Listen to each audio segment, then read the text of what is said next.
Hello, everybody, and welcome back to People in the Boxes, episode 111. It is 9/12/2024. Let's go.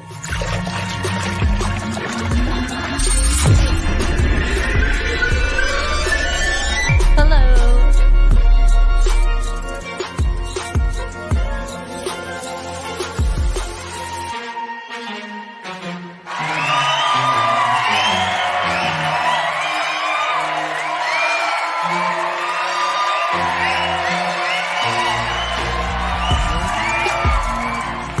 Welcome to People in the Boxes.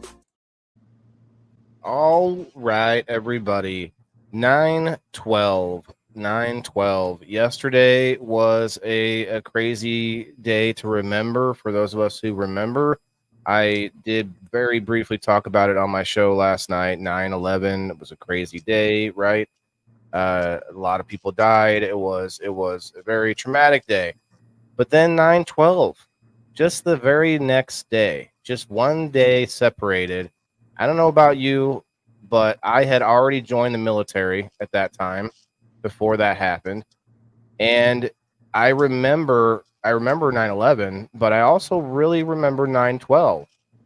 For me, 9/12, I remember getting, and actually, and I don't necessarily remember it in a fuzzy feeling way. I remember it in almost a weird way, but in a good weird way, because I remember people stopping in the middle of traffic to thank me because they saw me in my military and my BDUs at the time. You know, I was 17. I was going into my Army Reserve drill unit because of the country being on high alert, right? And just happened to have that uniform on. People were just like, it was this weird. I don't know if they were trying to make up for years of like not giving a shit, but then suddenly everyone just loved everyone for just that one day at least, and it was just like we're all together, and somehow, and this it was a lot of weirdness. I know, Billy, you're pretty young, maybe you don't really remember that, but it was pretty intense at the time for sure. So I don't remember it exactly, but I do believe that tragedy kind of brings unity. You know even what I for a mean? short time, Yeah. even for just a little while, right? Even just for a minute, I feel Hmm. like situations like that put life in perspective. So it kind of brings us a sense of unity. Right. And this one was such a like snap back. It was like, all right, whoa, crazy, this is terrible. And then the next day it was like everything just was like good vibes all of a sudden. Not good vibes, but like this positive sort of motion happening. And Right. let's be real, they capitalized on that with us, and they kind of rolled us down that hill, didn't they, Kim? But guys, what's up? We have Kim with us, the head shenanigator, about to close on her house very soon. It's going to be crazy. Uh, Congrats. how are you, Kim? How's the week treating you?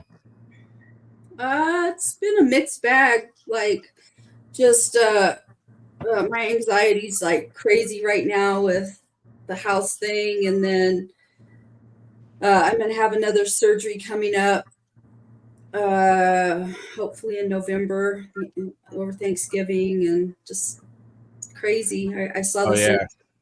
yeah, He cleared me for surgery, so now we're waiting for my insurance to say what all hoops I need to jump through to have the surgery. So that's kind of where I'm at.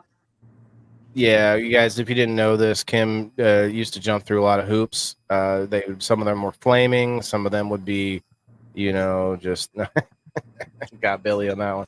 Now, guys, we got Billy Fox with us tonight too. But shout out to Billy. She's been on the show in person on a We Grow Wednesday, and has a new drop coming soon. On top of that, she's the only person that responded to come on the show tonight. I sent a message out to all kinds of colorful characters in all different directions. We're gonna have King Neb coming on here soon, I believe, too. But yeah, Billy, how are you, man? Well, tell us what the drop is all about. You know what I mean? You can do it So, now. Let's hit it. Let's hear it. We'll talk about the topic yeah. in a minute, guys. So Rock the Boat, this is a song that's been in the vault for a couple of months. I recorded this in a studio in Morton, which is the studio that I predominantly record in. I've performed it a few times. I want to say like 2 to 3 times. And every time I've had a very good crowd reaction. And it's definitely one of my favorite songs that I've made. I'm very excited to drop. It's been a while, but this is all about consistency. So as soon as I get this ball rolling, I just need to keep them coming. So Yeah, no, I mean it becomes like similar. I don't know, obviously different, but similar to like when you're getting your chores done, you know, or your homework done.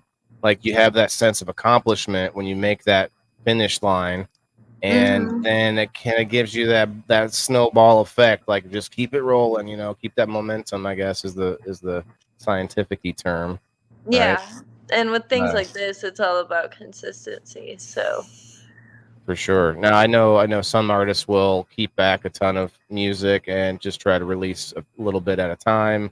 Like yeah, it's like I don't know if it's like a squirrel trying to squirrel away nuts for the winter or something like that. Like for a rainy day, I got something to work on.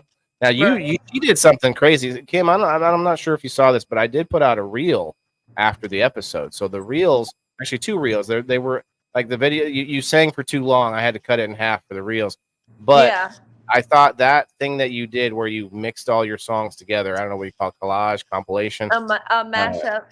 a mashup. Yeah, that was awesome too. Like you could always do that in the future. Like, hey, let's see what songs have I not put together? Let's just go back and Right. that's awesome. Uh, Yeah. what is up, Thank you. everybody? I see people coming in on X, Rumble, on YouTube, on Facebook. Cheers, everybody. We're on Kick too. Shouts out to Kick. I got your comments up, Kick, just for Kick. No one, not very many comment on there, but every now and then, Twisted Cannabis. Shouts out to Twisted and crew. They will raid my Kick channel every now and then, so I'm like keeping an eye on it for the time that it happens. But let's get into it, guys. People in the Boxes, as some of you know, is a show that I felt needed to be made. It's not really a show for me; it's for everybody. The show is all about trying to bring people together from different perspectives, which is what every person, right? I don't know two people that have the exact same perspective on things, or on life in general. So the whole point is for us all to gain a little bit of that, right? And so tonight we do this once a month where we do sort of just a open ended current events episode. So we are going to get into some of the obvious stuff, you know. I heard about that duck eating that cat or whatever, and we're going to get into that stuff. And we're going to get into, just the some of the stuff that's more localized. We had a tragedy today in my town. I don't know if some of you saw my post on Facebook, but we had a young, I think 6-year-old boy Yeah, with I saw that. nonverbal with autism. Yeah, he slid out of a carnival ride at the Yeah. local Morton Pumpkin Festival. Now, from what I could gather, it was not necessarily the ride's fault, but the mom is not trying to have everyone blame the kid either. I think he probably wiggled out of his seat, and he's nonverbal, so it's not the same to be maybe had to pee or something, and he whatever it is, like he felt like he had to just go.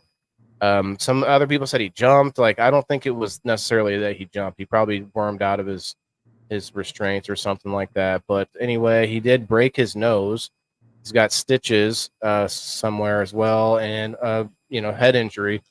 I Poor guess he couldn't walk kid. straight. They said too. So very intense. What was funny though is that I commented on the post, and I said I was just there. I didn't hear any sirens. I didn't see anything about this while we were walking out. Like we were nonchalantly walking up to the teacher to say goodbye and everything. There was no like rush of stuff happening. Like you would think there would be like gasps and like screams and like things happening, but no. And so I I commented that, and like 6 people have laughed at my comment now. It's so weird. It's the weirdest thing. My exact words were like, I don't remember any of this happening, or we have something to the effect, I don't remember anything happening. The ambulance, I didn't hear anything. But I do remember seeing you there, though. It was a friend of mine on Facebook who I don't really know that well. Like I was standing right next to this lady, but didn't realize we were actually Facebook friends until that moment. And so I said, "LOL, hi," like, "Oh hey, friend," that I didn't even know we were friends. And so I Yeah. guess that's the only part that people are really getting crazy laughing about. Hey, we've got King Neb in the house. What's up, my guy? Hello. Hi. The way you were looking up, like, could you hear us? You were like, I hear an echo on my end. I'm trying to fix oh, that. Give me one do moment. we have an echo? Anybody?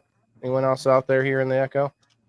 Cheers, Ted. What's up, my guy? Ted, come on up if you want to. What's up, Terry? What's up, Brenda? Elisa May, you're welcome to come up too. We got plenty of room. Hey, so Tell us what happened this week. your angry hot dog water guy's here. Oh, my angry John Doe with his angry hot dogs. Let's see. I passed them up. Here it is. There's a meme that I saw today, I think it was, and I copied it onto my phone, of a guy sitting in a bathtub with a bunch of hot dogs, and all you can see is his bare legs and his feet, and there's like all these hot dogs in the bathtub. Are you sure they're all hot dogs? That's too wasn't funny. a magic eye. Oh my gosh. didn't look too closely to see if they were Still echo, King? No, we good. I shared it to my on my page, and I have my page up, so I just cut it down. How y'all doing? Cool. Good. How are you? I'm fine. Great. Just finished my book, man. I'm finally finished, man. Oh, Yeah. like Man, finish I line gotta finished. say, It's in Like we're public. talking published even. Okay. Are you Yep. sure it's finished? Yeah, Like finished. I gotta 100%? say, your background is absolutely immaculate. That is. Oh, thank you. Definitely. Billy, I hate to burst the bubble though. I don't know what you're thinking, but I actually not thought real. that was a real background for a long time. Yeah, That's it not. goes real. Oh, it's not. No, it's not Yeah. real. I shouldn't have. I'm You a spoiler. could've I shouldn't have fooled spoiled me. it. Yeah. Why did I have to spoil it? You could have fooled me, man. It was super clean though, like a shelf unit and everything. Just looked Mhm. like a nice. Yeah, very like good. that's very doable. I used to change mine up too and throw in like a fireplace. It was like that would make, and then I'd put sounds on a loop of a fire and in the background, and so it really hit that Set the that vibe. home. Yeah. So guys, tell us in the comments. Let us know anything crazy happening with you, current event wise. I know there's a lot of stuff happening. We're going to bring up some actual news and stuff. There was the presidential debate, which was pretty, it was historical and whatnot, but it was pretty boring. So I think there's not really a reason to get into that too much from any angle. And there was a lot of commentators doing that. You didn't think it was boring? Mm-mm. But I have a background in politics. I watch a lot of politics, and I thought it was boring. I was like, really? There was some funny parts. I'm not gonna lie, but we can't watch it to talk about it. But I guess we could. Go ahead, Kim. Sorry. Well, I've done a lot of debate and stuff like that, public speaking, things like that. And so it's always interesting to watch that because there's a lot of things. It's kind of like watching baseball. There's a lot of shit that goes on behind the scenes that you don't get. You know what I mean? So it's always interesting watching. What, like the 3-on-1 that was going on? I mean, we can talk about it if you guys want. It was clearly clearly the moderator versus Trump, and then every now and then Kamala had something to say. That's from my perspective. They kept fact checking him. Yeah, they told her, hey, don't worry, we won't fact check you, but we will fact check him. That's if it wasn't more obvious, I don't know. It's just so funny. Let real people ask questions. Do a town hall. Yeah. And let random ass people ask questions, Agreed. Not some piece of cardboard that I don't even remember the dude's name that's been probably in news for 30 years or whoever that guy is. I don't know these moderators. Let fucking Larry the Cable Guy be the moderator. Let bring in, I don't know, Joe Rogan to moderate. Who cares? Somebody that's someone else. That would be, I think, right? Yeah. Well, that's why I don't really want to get into that because we all know it was all for show. And sorry, Billy, go ahead. No, I was just agreeing with you, honestly. But I got excited when I heard you say Joe Rogan because I feel like we'd be in very good shape if that was the case. Yeah, Lisa May, I've said it. We do a current events episode once a month. Every month, I'm gonna do this. I don't want it to be every show, but it is also it's not always easy to come up with the type of topic I normally come up with. So I do one week a month. We do a current events because why not? Let's check out some crazy news stories. Let's look at that article that I shared on Facebook about the corn smut. I know that's not necessarily a current event, but it was a current thing I shared that I thought a lot of people were so it was very interesting how people went with it. Most people were like, hell no. but it's a delicacy that grows on some corn, and I guess is like sought after thing in like central Mexico. We call it corn smut up here. Mm. So I was going to bring that up at some point here too, because I think it's just a funny picture. It looks like corn with like blueberry mushrooms growing out of it. It's really insane looking. But everyone's like, oh no, hell no. I'm like, really? Like I thought it looked good. But it was pretty freaky though that I was at that event when that kid got hurt, and because I the first thing I was thinking is it was obviously a ride problem. And I thought, well, I've made a post. I said, I'm glad we're okay. I hope the kid is okay. Because yeah, I mean, it could have we went on a few rides while I was there, and shit, that's the first thing I thought. I was like, holy cow, that ride could have just fell off, like, while I was on it, whatever. But yeah, it's a weird weather right now too, guys. Like we're having like cold nights. Like it was 55 degrees when I put clothes on. It was hot as shit while I was sitting out there in the, in the sun while my son was riding the ride. So crazy weather right now. It's fall time. Anybody got fall decorations out? No. No, I need to get with the program. The leaves are enough for Backing me. shit up, Waylon. Hey, look, I'm trying to keep it light, but let's get into the meat and potatoes, guys. Like I know Kim's been putting out some memes. Kim, you're a truth seeker, you said. So let's look up. Let's look it up. Let's see where the real meat and potatoes is, per se. No pun intended. On this whole story about Haitian migrants eating pets. Has anyone seen this story? Have you seen this story, King Neb? It's been going around like crazy. There's memes and there's like AI images. In that debate, though. Yeah, there's a bunch of AI images of Trump saving kittens and ducks now, and like just It's hilarious. it's gone crazy.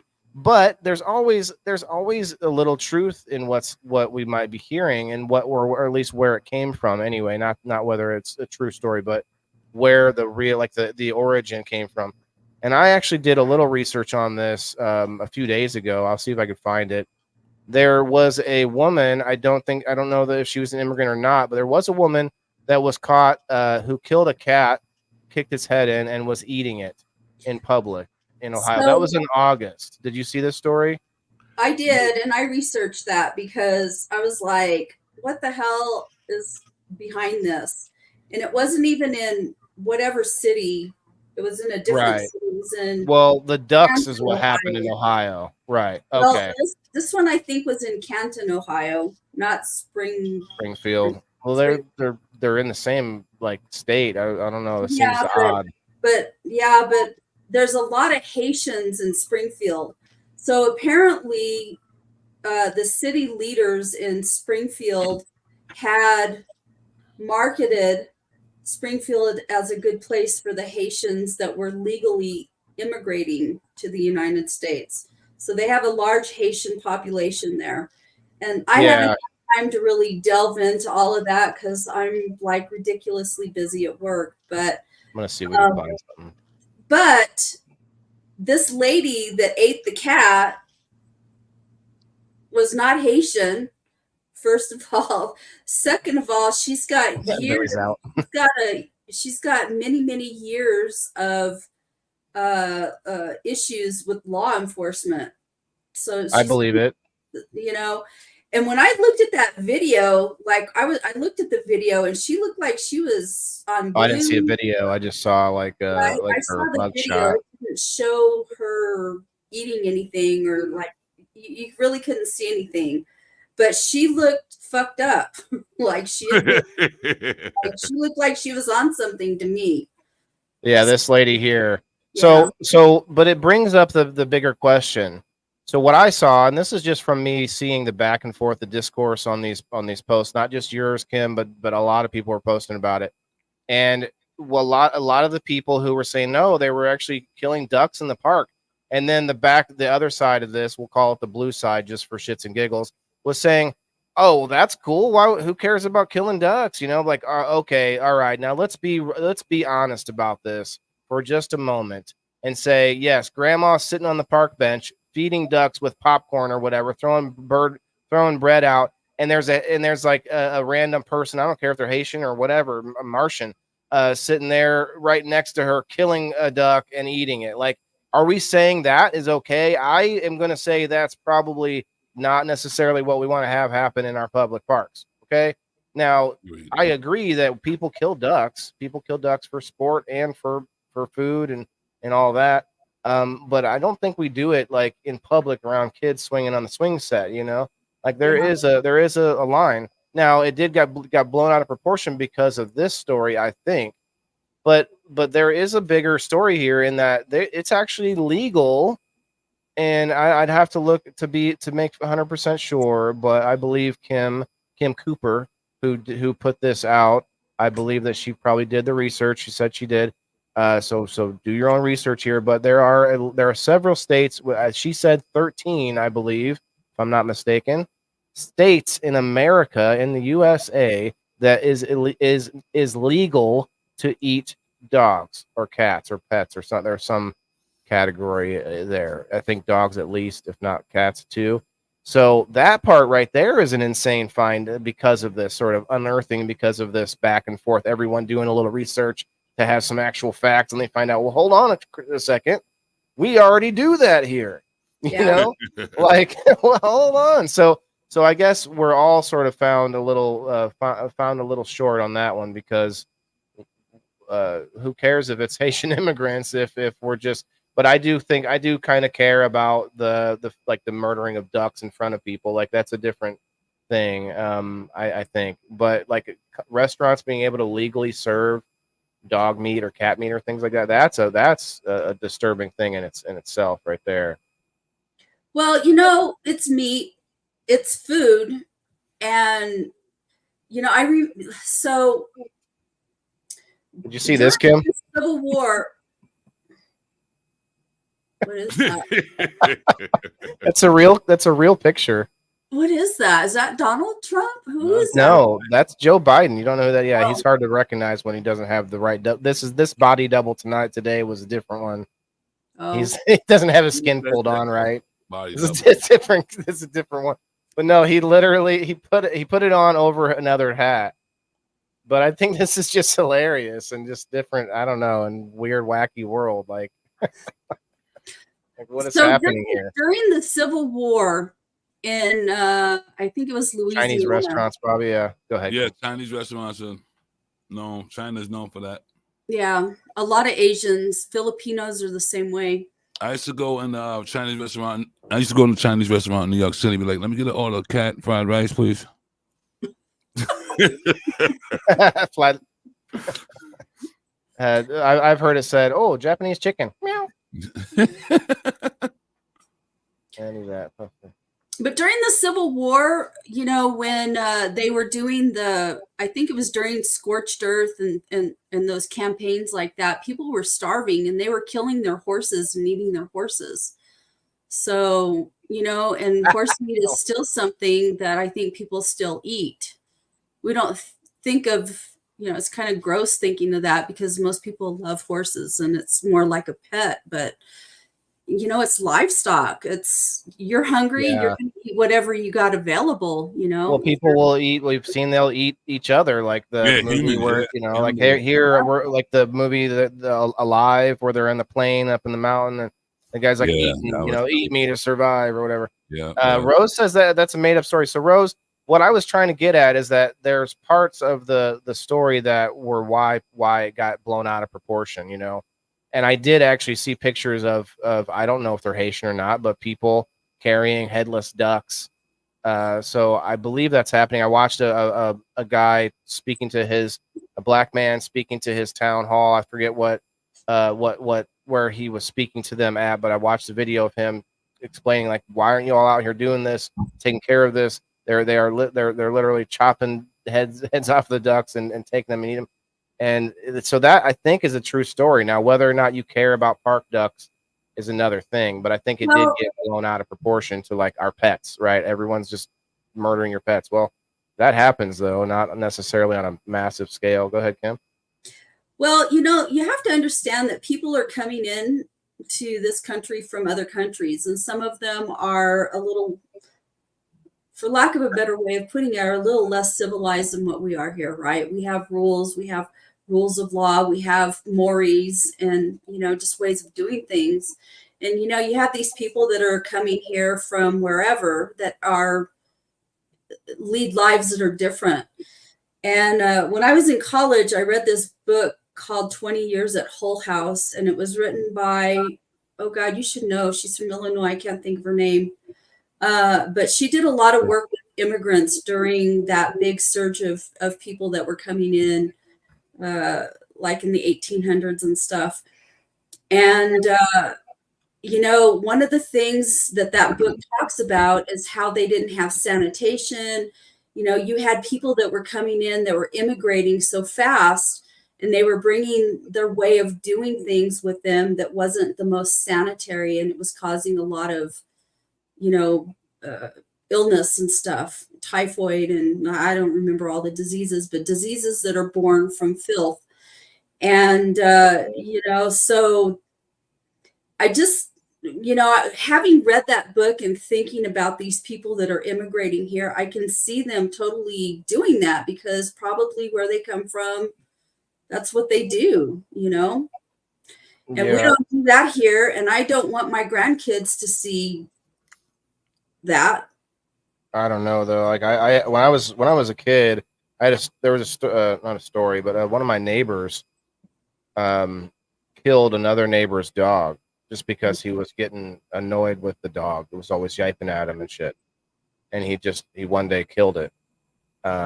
I just remember that story. I don't remember like how, like I knew that I walked by the house all the time, so I knew them close enough to know this happened, but I didn't, I was a young kid, so I don't remember the details.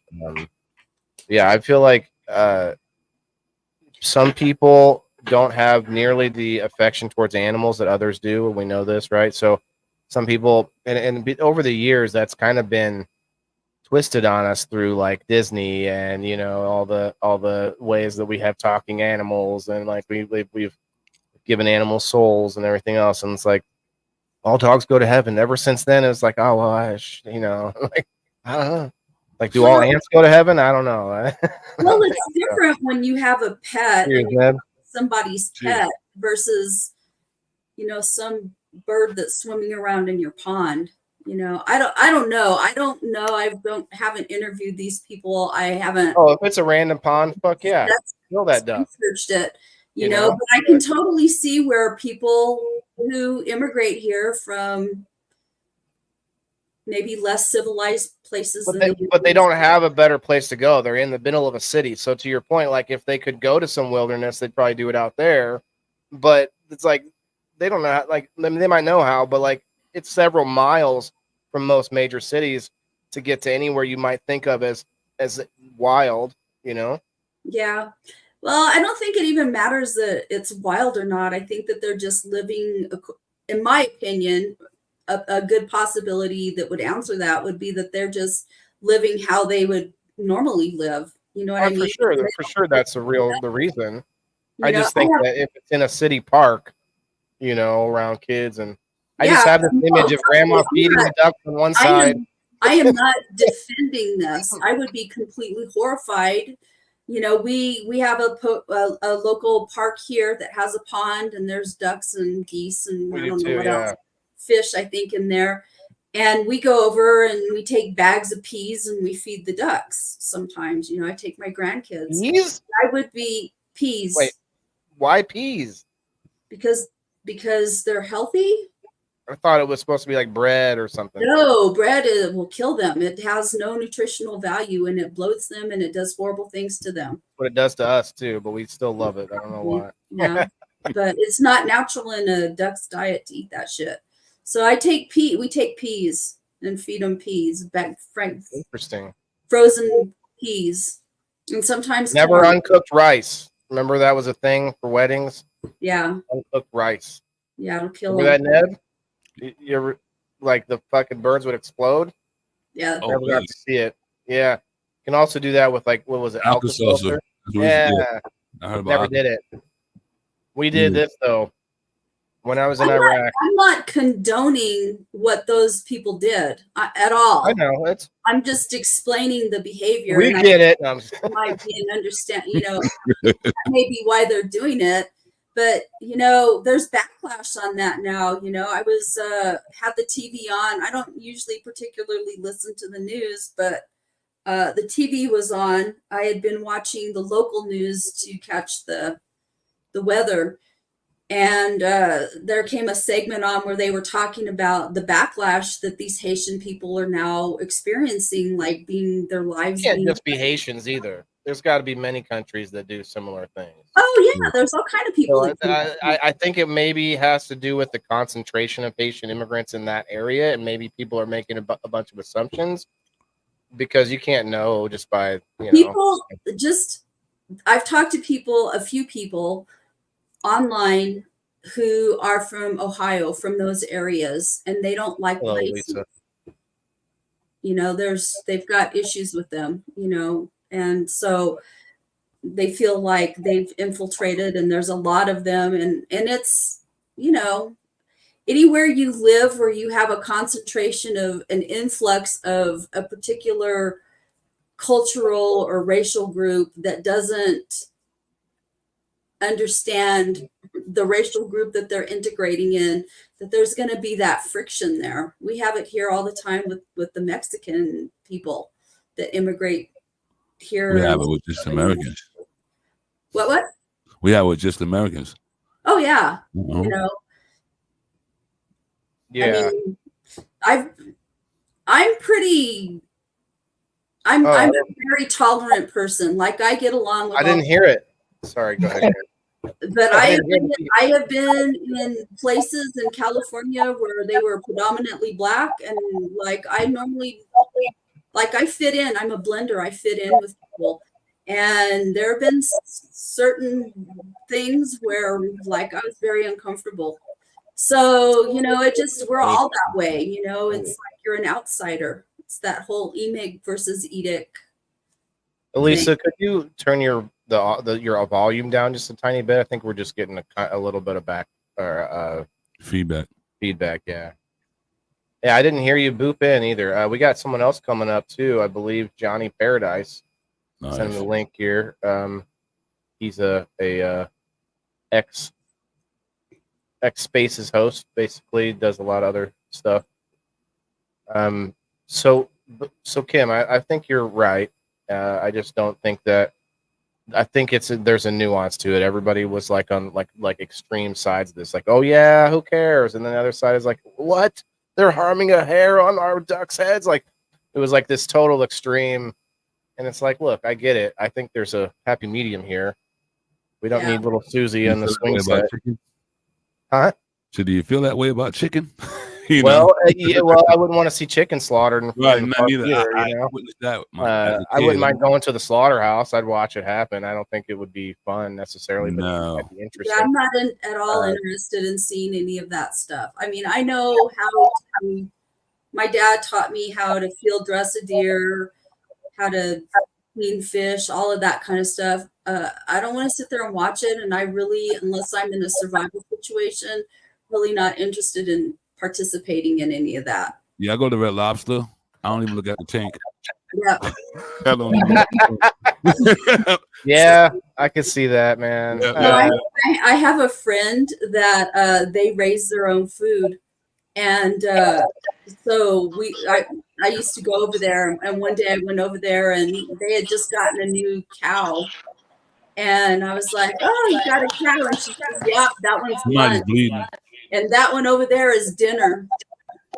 And they didn't do anything to like befriend them because they were going to be eaten.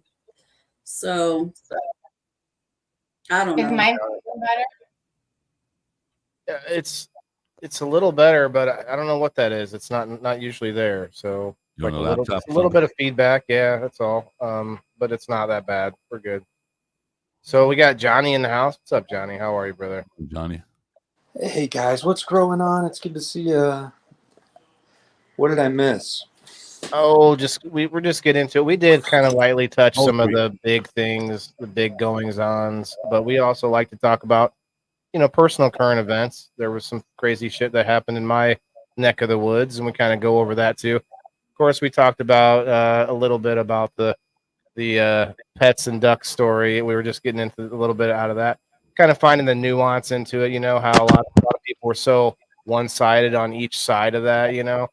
But then we got Chaotic says he wants to know if there's any truth to the downing of bald eagles in the Northeast. I didn't hear about that.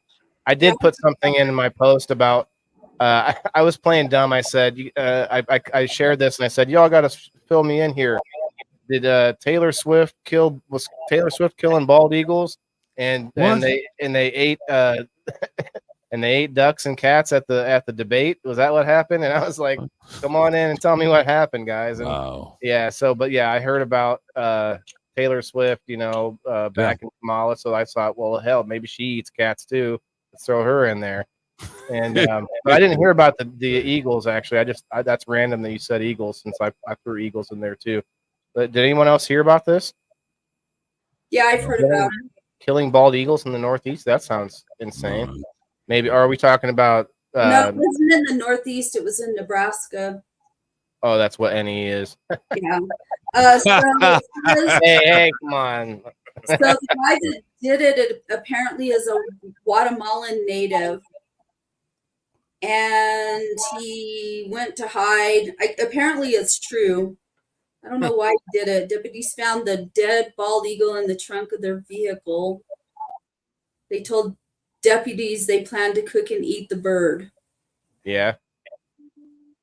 So yeah. I don't know how true that is, but I don't think it's a big deal if it is true. I don't like it, and we know it's illegal, right? But we can't expect when so many people are coming here who just unvetted and don't really know what's happening or don't really want to care about like integrating at all. With I'm not saying they should or shouldn't, but when that doesn't happen, then this happens. Like what? The bald eagle is what? It's sacred here? Like the elephant? Like no. Dude, I got something about this eagle. The eagles were getting taken out back in the 50s, and 60s. Oh, really? By DDT was killing them, Monsanto, those bastards, And 150 years this company has been just doing scandal after scandal. So many of them so evil. And what they're doing right now is they're trying to codify this. They're really trying to get a license to kill with this farm bill. They're trying to create a liability shield so that us as farmers and consumers can't sue them for the harms from their pesticides. And guys, I go by Johnny Paradise on Twitter, but sometimes I think I should go by Johnny Poison because this issue is so huge and I talk about it so often. Johnny No Poison. No poison. Johnny No Poison, that's right. Johnny Poison kind of makes a different connotation, I think. But poison free is the way to be. Hello, what's up, my guy? Come on up. Dude, but this stuff's so toxic. I believe this stuff has taken out 20 million Americans over the last 20 years. And that's incredible. That's an incredible unhinged statement. I think that kind of sounds like, but I think it's true. You look into the science. All these diseases have gone parabolic in lockstep in tandem all together. And so there's one factor, there's one root cause of all of them. And it's glyphosate, guys. You look at the research of Dr. Stephanie Seneff. It's all there. It's autism, Alzheimer's, dementia, cancers, diabetes, obesity, celiac, autoimmune diseases, and nobody's doing anything about it. I have said that. I'm a special education teacher.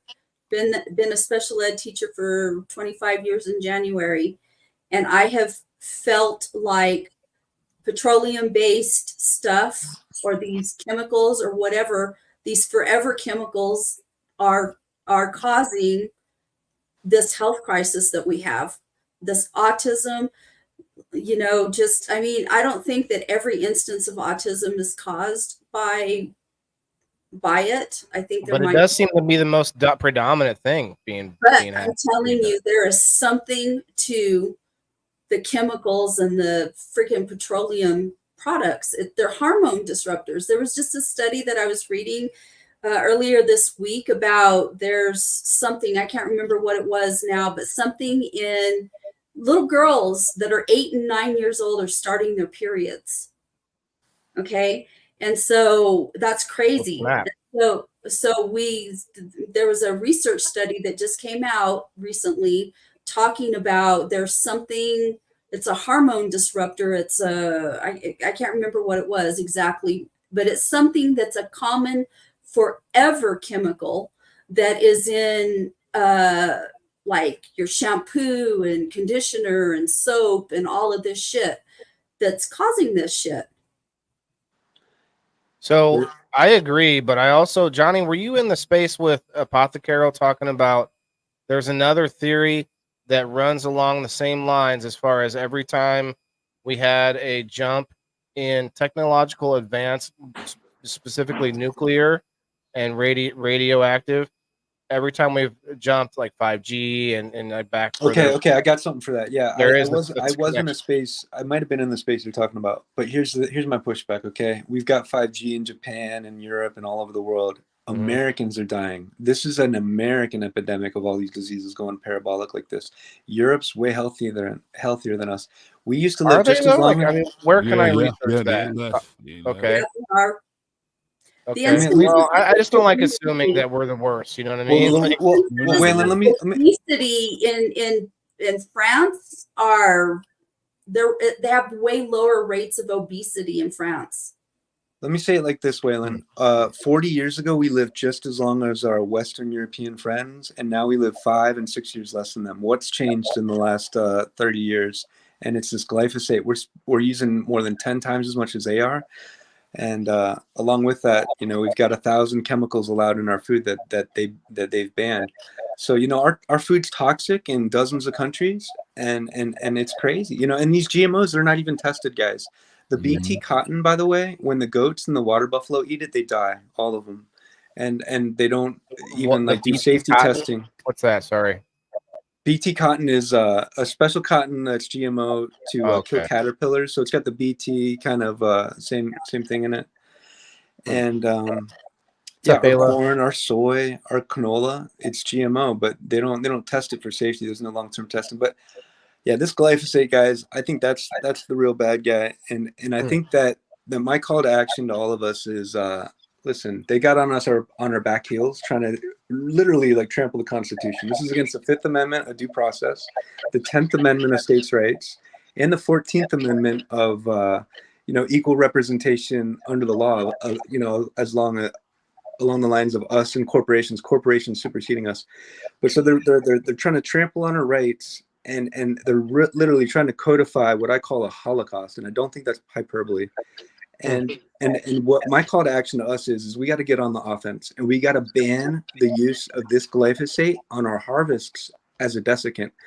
Right now, 80% of our exposure, a lot of experts believe, is just becoming, because they're not even using this stuff right now as much as a weed killer, as far as what of it affecting us, as much as they're spraying it on our grains and on our beans at harvest to kill the crop, to dry it all out uniformly so that they can avoid mold problems. And this is killing us, and they've only been doing it since 2006. And their justification for this sort of bill is like, oh well, you gotta use poison to grow food. That's balderdash. No country uses as much poison as we do, and we've never done it, not till very recently. We've always grown our food responsibly.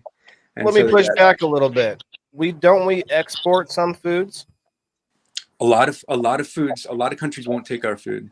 So there you got that. It's already in our water supply, though. Yeah. 75% of our air and 75% of our rain has this in it. It's in mother's breast milk. It doesn't break down in 3 days like it says on the bottle. And this stuff, like to your point, it's an endocrine disruptor, a carcinogen. It chelates our nutrients, and it's an antibiotic. Guys, it's ripping up our gut flora, messing up our digestion. We got leaky gut. We got, it's not a glyphosate. It's not a gluten intolerance. It's a glyphosate intolerance, guys. We got so much inflammation. You mentioned obesity. It's wild. It's unbelievable what we're letting happen. But I'm telling you, if we ban this use as a desiccant, that's a good first step, and that's an absolute minimum of what we should demand. If it's in everything already, like what do we think we could like collect it back up somehow? Like a forever chemical, and then like shoot it into the sun. Elisa, I am really sorry, hon. I love you, really do. But could you just mute until you wait? Now it's not you. Is it me?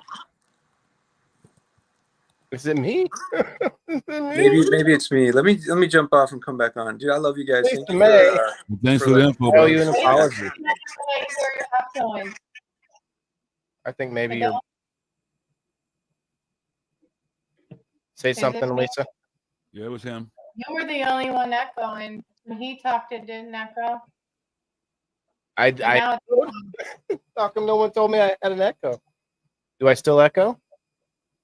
no, now that he's gone, I don't hear the echo though either. That's weird. For a long time, I you were muted and I didn't hear it. I unmuted you and then I heard it and then I muted you again and it stayed.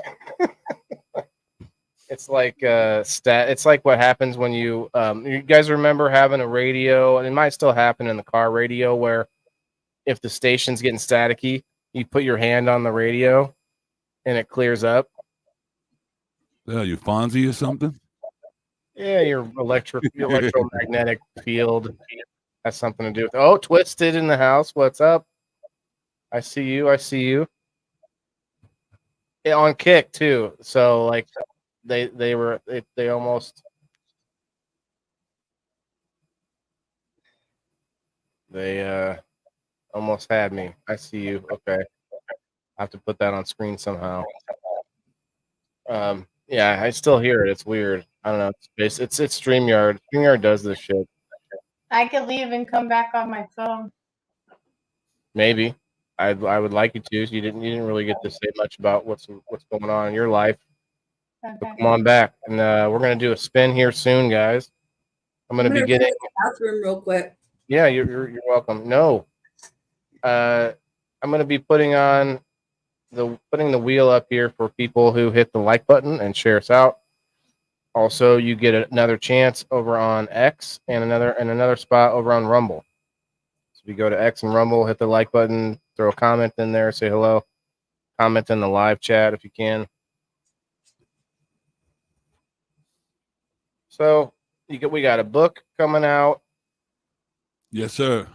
We had someone on here earlier, Billy. I'm not sure what happened, but she has some music coming out. Mm-hmm.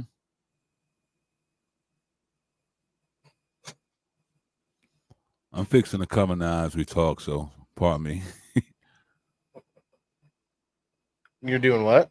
I'm editing the cover, trying to make Do sure it. it's the right lines. Yeah, I mean it's pretty relaxed, and actually, when you have your mind off of things like that, hello, Tammy, it can kind of bring things up too. Mm-hmm. Instead of focusing so hard, try the mute on your share screen. Touche.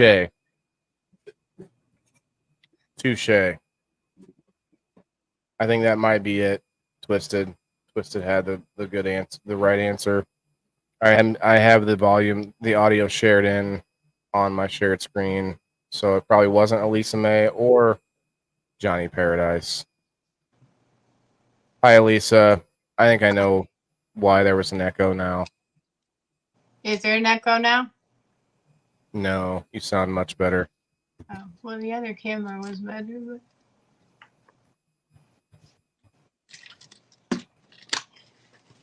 Anyways, Yeah. speaking on autism and the poisons and all that, Mhm. there was another autistic boy that went missing this week. He ended up drowning because he wandered away. Really? Where? Yeah, I don't remember where that happened at, but it was in the news. It was in Illinois or? I don't think so. Hmm.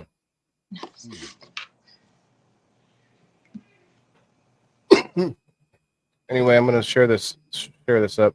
Yeah, I see every time I see a missing person or missing kid, I try to share it, but it's not always gonna be helpful. What's up, Smashley? What's up, Jess? Just found out my niece is autistic. So that's something. It's not really the current events topic, but there are groups on Facebook. Chaotic says it's that gremlin and electricity causing an echo. Yeah, no, it was my fault. Silly It was me. Mississippi. He was a 4-year-old little boy. But the term autistic, how do you feel about that, Elisa and Kim? Like, I've heard that is supposed to be a I don't know, faux pas would be, or a no, a derogatory term. Derogatory, yeah. I don't know. I think it's unfair to the severe autistic ones. What are you talking about?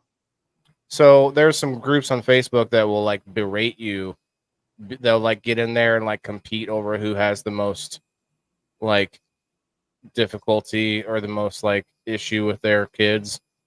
I'm not in any of them, but I have a story from somebody who joined one, and they were getting angry at anyone who said autistic.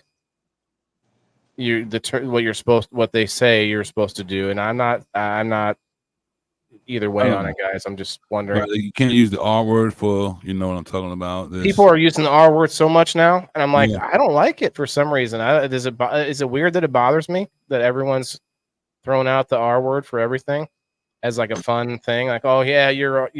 Right. It's Yeah, like, but there's different levels, and some of them are genius just because they are True. autistic and their mind's able to photograph. Oh, don't worry, Jess. Sorry. You call those the savant? Photographically remember everything. Yeah, no, and that's where people think they have superpowers.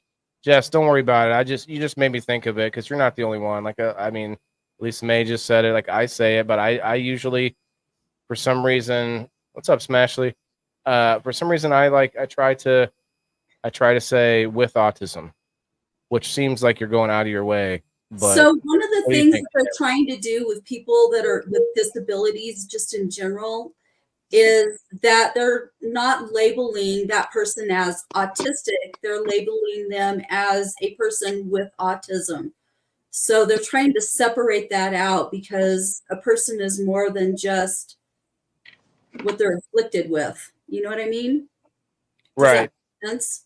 So I think Well, that I just mean between the two terms, autism and autistic is what I'm questioning. well, I think that's what their problem is with, is that labeling. Like if you, let's say you had autism, Oh, I got you. calling Yes. you autistic. Well, you're more than just autistic. You're You. a lot of things, but you get labeled as autistic, or it's different. It's a nuance in the way that you describe a person. And it dehumanizes you if you're just if somebody labels you as autistic. Right, and that's the idea behind it, I believe. So that's you're right. Just like with any disease, you say, I live with whatever. But Yeah, you wouldn't say I live with a who you cancer. are. You know, I live with a cancer or something. Like there's no way to like you say I live with someone who has cancer. Like that's how you would say it. Yeah. I I mean, don't we just like got the a little too R word sensitive. though. I don't like that R word, and that Yeah. makes me mad. And I don't like to hear people refer to other people with that. Yeah, there's a weird trend. And I think some of it is a pushback against the sort of quote Karens, no offense, Karen, that get so mad about terms and things like so. Like, there's a difference between observing that, okay, yeah, I think I'm going to go ahead and start using this term because I think it's better for whoever, versus going up to people and like grammar Nazi in them, like, oh yeah, you're not supposed to do that, like, like that's the line, I think. I think there's this real counterculture kind of a thing going on. Jeff. It's hard to have perspective though, because I live in southern New Mexico. We don't have, our dominant culture in this state is Latino. And so we don't have any other culture here. The next largest is white or Caucasian. And so we don't have like very many other cultures, like Asian or Black. Albuquerque's the exception. So I don't have like perspective, but it's interesting to sit there and listen to my students talk, because they are racist little motherfuckers. And I'm not kidding you when I say that. Like, the stuff that comes out of these kids' mouths astounds me, but they play with it. And it's like, they're racist, like, I don't know, it's weird. And it I feels think some of it is the It's you're sad not supposed to because you're say taught this. that. Yeah, well, maybe, but I think some of it I don't know what the percentage is. Some of it is, hey, you're not supposed to say this word. You're not supposed to say these kind of things to people, and so then kids will, especially behind grown-ups' backs, use those words they're not supposed to use, not just cuss words, but all the derogatory words. maybe, I I think don't some of know. that. I don't know, but let me give you an example. So I have this group of boys in one of my classes, and they're all friends. They hang out together, whatnot. And one of them, all of them are Hispanic except for one, and he's black. Right, Jess. And so we're sitting there one day, it was earlier this week, and he makes this comment that he has a white name. And I was like, what? What are you talking about? And he says, well, Chad. And he says, I'm the only one in my family with a white name. And I was like, what does that mean? I said, what, I was like, what name are you supposed to have? And then he stops and he says, come to think of it, all of me and my brothers and sisters have white names. And so I was just like, I don't know. And then they started like poking fun with each other, and I guess it was just a friend group. So like maybe. But that's how things used to be, Kim, when things were less politically correct, when people could make fun of each other for their backgrounds. Yeah, but let me tell you something, and King might back me up on this. When I worked out in California, like there's a large Black population there, and I was in Sacramento. Oh, yeah, definitely. And within the friend group, like you could use the N word, not the hard R, but the other one. And you could joke around and stuff like that if you were not Black, but you had to be in that friend group. But if you were not in that friend group and you talk like that, Oh yeah, you up. you gotta get that pass. Yeah, and then the thing is that these kids in my area, because we don't have a large Black population, they don't get that. And I try to tell them, but they don't get that, Oh, so I don't know. Interesting. I think it's bigger than just kids talking about shit, outside of the purview of parents or whatever. I think it's a counterculture thing. It feels like it is being kind of a thing. anti-politically correct or politically incorrect, like Jess said. I think it totally is. And like we used to have shows like it. Looked like a Bill Maher used to be that kind of a character. But hey, what's up, Twisted? Have to get them signatures, get that pass. Got to get them signatures to get that pass. What? Twisted, come up for a minute, man. Come on up. What you talking about, Twisted? Johnny was just in here and he popped that back out. He was actually having some background noise, so that's not the first time I've done that to Elisa May. I owe you something for that, Elisa May. 10 lashings or something. I'm sure at one point in the past I was like, Elisa May, you got this background noise, and then it wasn't you. Cool. StreamYard does that to a person though. I don't know. I just feel like there's like this real push against, I don't know. There's like this political thing with sensitivity. Yeah, very sensitive. And I feel like fully believe it's something bigger than us, because that's happening kind of not just in America. I think Johnny's right about the health problems, but there are things happening all over the world that seem like people are just losing their mind. I've talked about this before, guys. There is a theory that the magnetic poles are like wobbling and they're going to flip, and it's supposed to happen in like a day when they do flip like 90 degrees. I could totally see that happening because we've seen it happen, and evidently there's some evidence of it or whatever. But that's how we have things like different things where we don't think they should be on the earth. But not to get too deep into it, but if something like that's happening, we know that magnets actually affect people's brains. and we also know that magnetism, like we can make people go crazy by putting magnets on their heads. I don't know if it's a certain size. I just know they've done experiments, and they probably have shit that we don't know about, of course. But that's what worries me. It's kind of like, it reminds me of Little Nicky. I know it's funny, but they had the like taking over people's bodies, you know. But instead, it's like people's brains starting to go a little bit more insane, as far as like rich people doing like more and more just out there stuff, you know. And not just that, but being open about it. Like the mask is off on a lot of things. A lot of people are just saying some shit that are just you wouldn't People have been crazy. said. You're just seeing Yeah. it. Okay, I agree. I'll take the pushback, but I think that it seems more like blatant now. Am I wrong? Like it's more like blunt. People are doing things like right in your face now, like, and just not Yeah. stuff that you wouldn't have gotten Well, away with that saying. all started, let me tell you, that all started, in my opinion, that started under the Obama administration. People did not like the fact that they elected a black man to office. To So that enraged them, I guess, and then now everybody's going crazy. No, I think they started way before that. Well, I agree, but it came out in the open during Obama, because I remember, like, it was during Obama's administration when Facebook started up. And it was during, I want to say, when he was elected the second time, I think.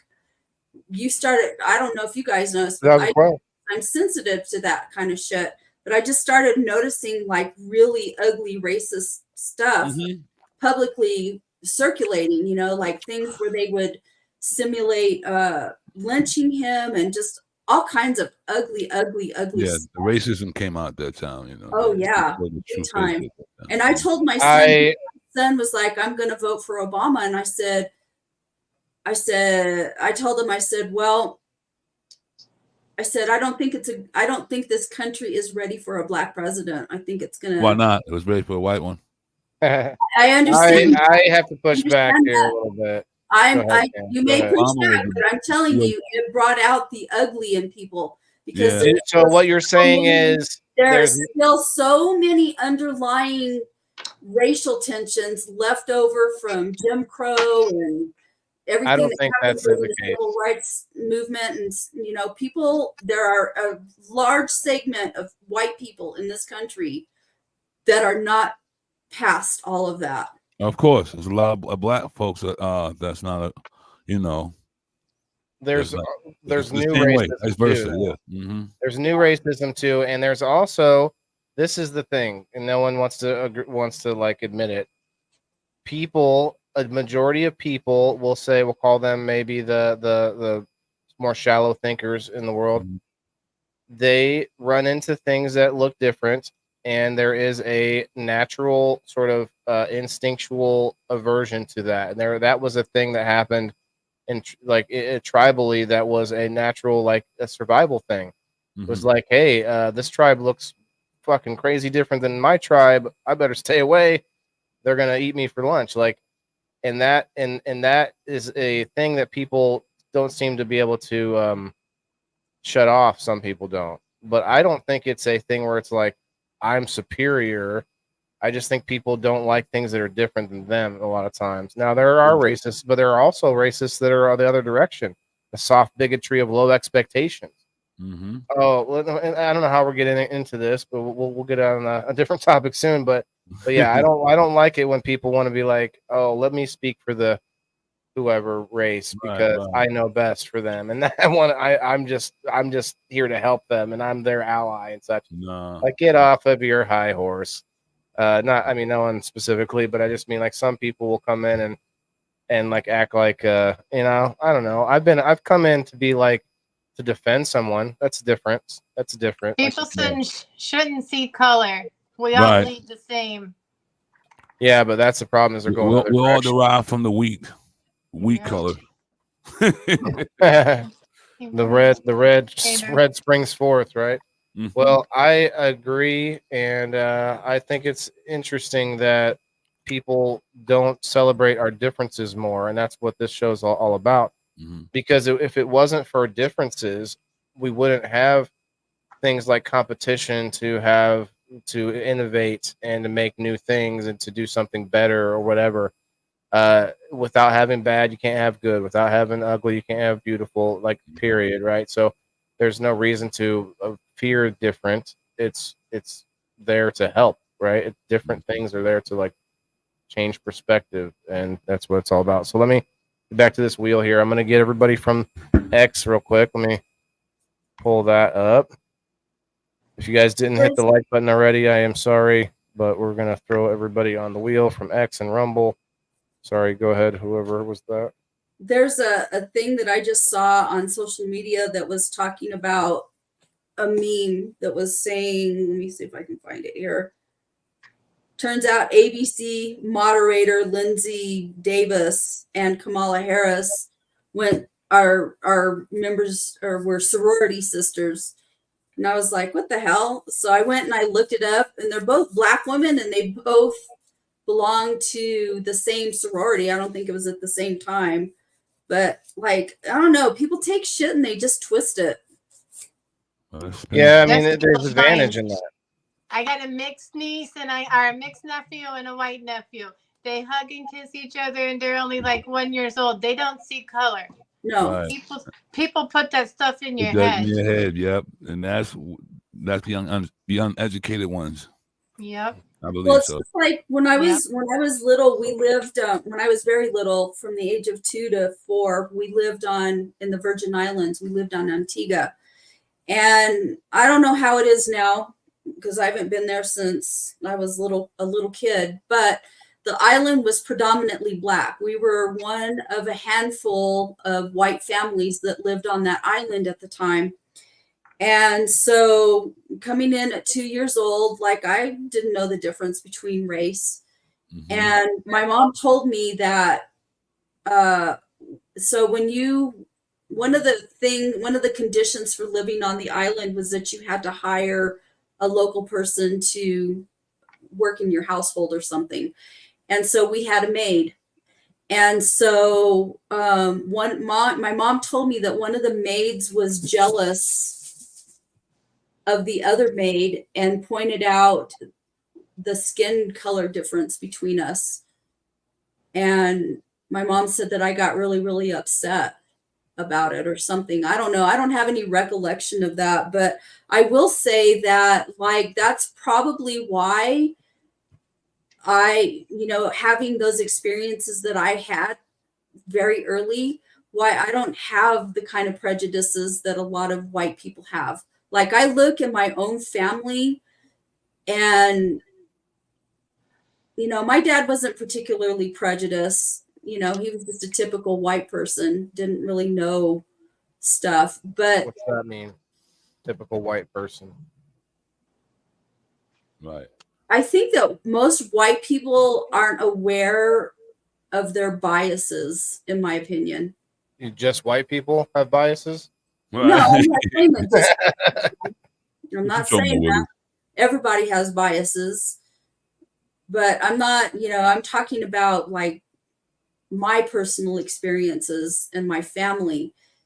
And I noticed that in my mom's family, good luck, everybody, who are from Illinois, there's a lot of biases against Black people. But I didn't grow up like that, and I think I don't have those biases. Somewhere along the line, I rejected a lot of that stuff.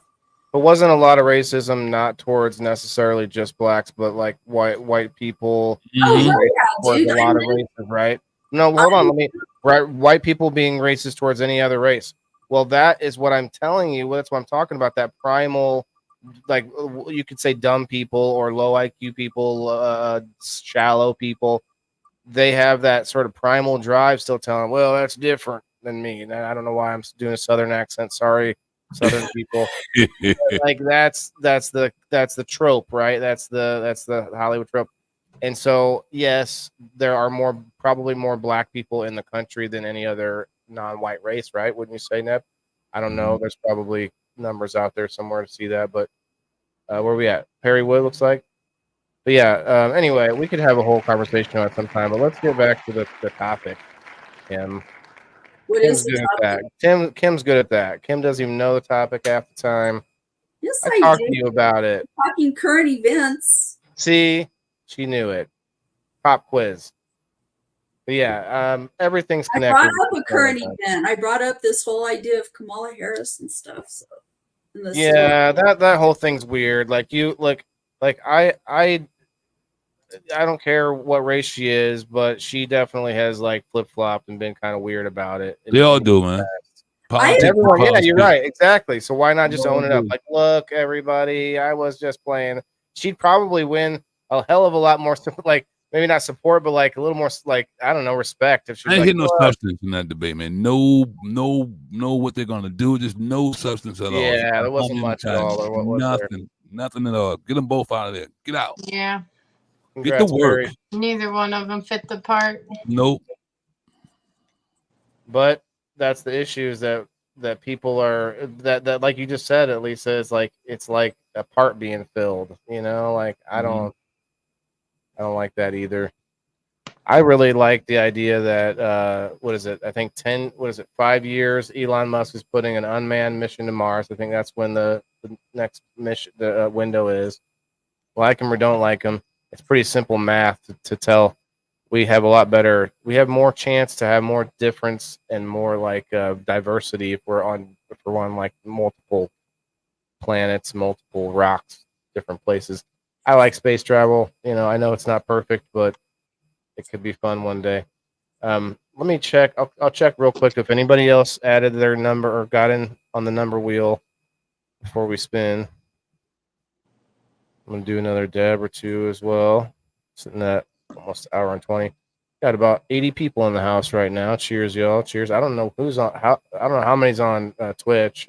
Twisted was rating Twitch here a little while ago. Twitch isn't very good for me, so I don't pay much attention. Hey, Tasha jumped in. Okay, cool. We got Tasha and Brendra. Brendra, did I give you? I think I gave Brendra a number. Let me check. Good night, Rose. Good night. Good night, Rose. Tammy, what's up? Cheers. Tammy's been here for a while. Tammy, is this your first time watching people in the boxes? This is it's not for the faint of heart. It's funny because we weed out people who can't have difficult conversations pretty easily on this show.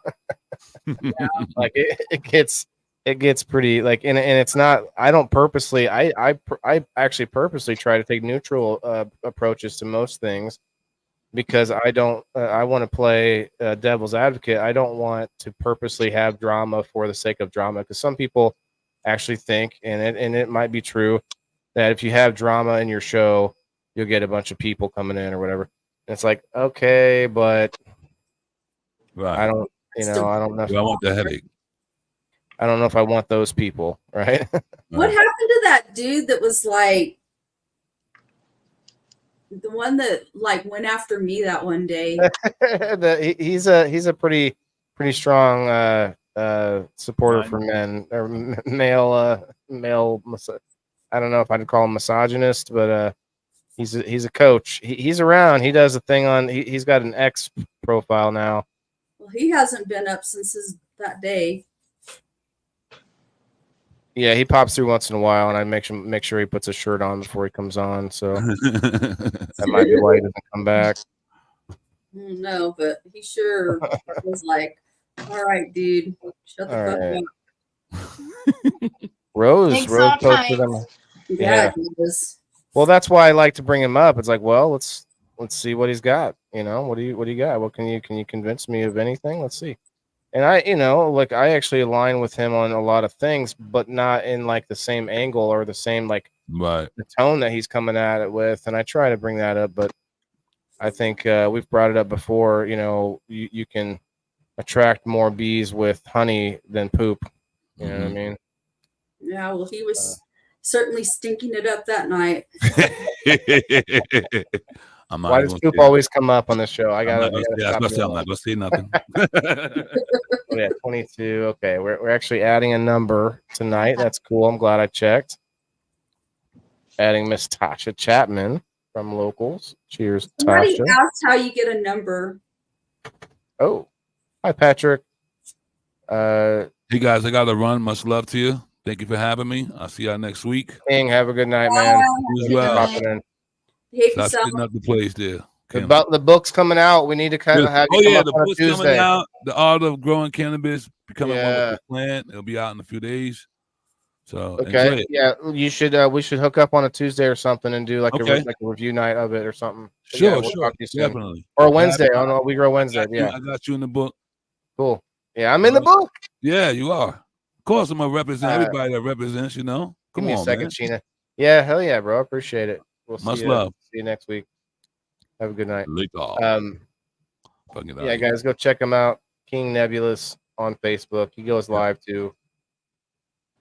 Sheena, thank you for asking. I appreciate it. I try not to push it on people too often, but if you want to support me and all that I do, not just one show, but 5 and all the other things that I'm trying to get done, got lots of big dreams and big plans. If you want to help support me, get in on the community, and also win cool stuff and do cool things, and have Hash and Dash immunity for my giveaways and such like that. There's a lot of good perks to it, but if you want to do all that, you have to subscribe. That would be at a website called Locals, LOCALS.com. It is not a dating site, and it is a subscription platform. It's $2 a month or $20 for a whole year. Have a good night, Patrick. Thanks, brother. Good night, Patrick. Patrick, Justine, Tammy, you and Sheena should join. Join up, ladies. Everyone else in the chat is in there, except Patrick. But everyone else in this chat is a subscriber. That's pretty cool. Like, I may not have like this wave of random people coming through here all the time because I don't get the algorithm doesn't love me. We'll just leave it at that. But I do find new people here and there, and we build our community one person at a time. Thanks, Tammy. LOCALS.com. Can't remember the name. Smashly. What name? TheIndoorFarmer.locals.com. Okay, this is our last spin for this week. Good We've luck. got the hat wheel filling up over here. Margaret Jet has purchased a hat. Margaret actually gets the only other cannabis hat with the cannabis leaves on it. She picked it and bought it first. Woo, And woo. Sheena, I'm that out would of be here amazing. too, What this will. you're gonna do? What? Sorry. I said I'm out of here too after Okay. this will. Yeah, thanks for coming back up. Technical issues, sharing audio and such. But Sheena, let me know if you have any issues. Definitely, you get more perks if you go into the higher levels of subscription. You can do Pro for $5, Super Pro for $10, and I do, like I said, 5 different shows a week. Lots of different random goodies for my subscribers, plus game night on Sundays. Like tonight, Perry Wood won the game night ticket. I almost forgot to write that down. Game night's on Sunday after Miss Kim's show. Elisa, I'm sorry, I don't want to hold you up, but yeah, have a good night. Joe Kelly, what's up, man? I am still scared to try doing bubble hash because I want to get that 25 micron bag. I don't 45. Have a 25, 45. Okay. Oh yeah, that's right. I have a 25. I need to go on Amazon. I actually brought my wallet down here with this in mind. I don't normally need to have my wallet for the show, but I'm going to order a 45 micron bag, and hopefully that will make me feel more confident about it. Number 23. Wow. Yeah, the last we're only a person to join. video or a call away, so you can Well, always. he also sent me videos. I'm going to rewatch those. I'm going to, make sure I check it out again. But yeah, I'll get there. He made some recently. He's got some drying, so that should Yeah, be that's awesome. good soon. All right, Awesome. you're awesome, Waylon, the indoor farmer. Good night. Thanks, guys. Yeah. Have a good night. Night. Okay, let me write that down. That was Perry got the ticket. And number 23. Oh, yeah, I didn't say it, but you can go follow Lisa May. She does a lot of posts and does all kinds of photography work and shares the love and spreads love. The last entry was Tasha Chapman. Tasha Chapman Reed, I believe, is on Facebook. Let me see. Try to make your name something that I'll know. I mean, a lot of people are on there, and I don't know who you are. You just have to, because the screen name's different or whatever. I heard someone say it today, and I'll never forget it. That means I have to remember 2 names for that same person, and we have to do that on Facebook too. It's like that's a little bit much when you only have so many names in your head, you know.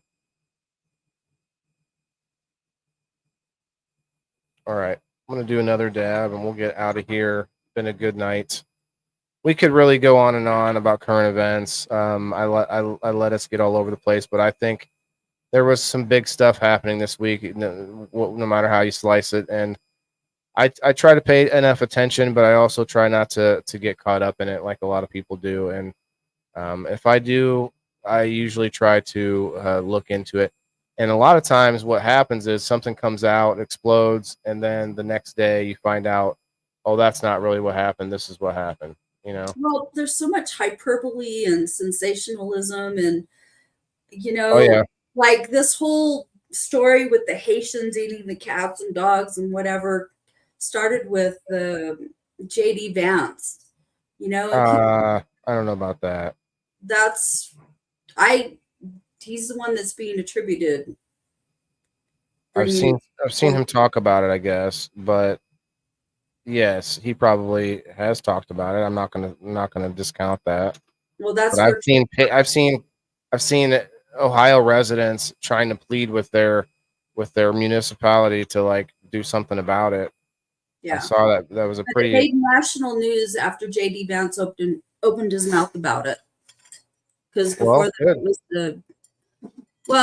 yeah, I mean, isn't it We good? need some light on it because it sounds like the But local does it need citizens to are be? That's getting. a community thing. Like when they were first talking about migrants is a broad term. There's all kind of people that migrate Right, here. Barry. It started with the eating of the local wildlife.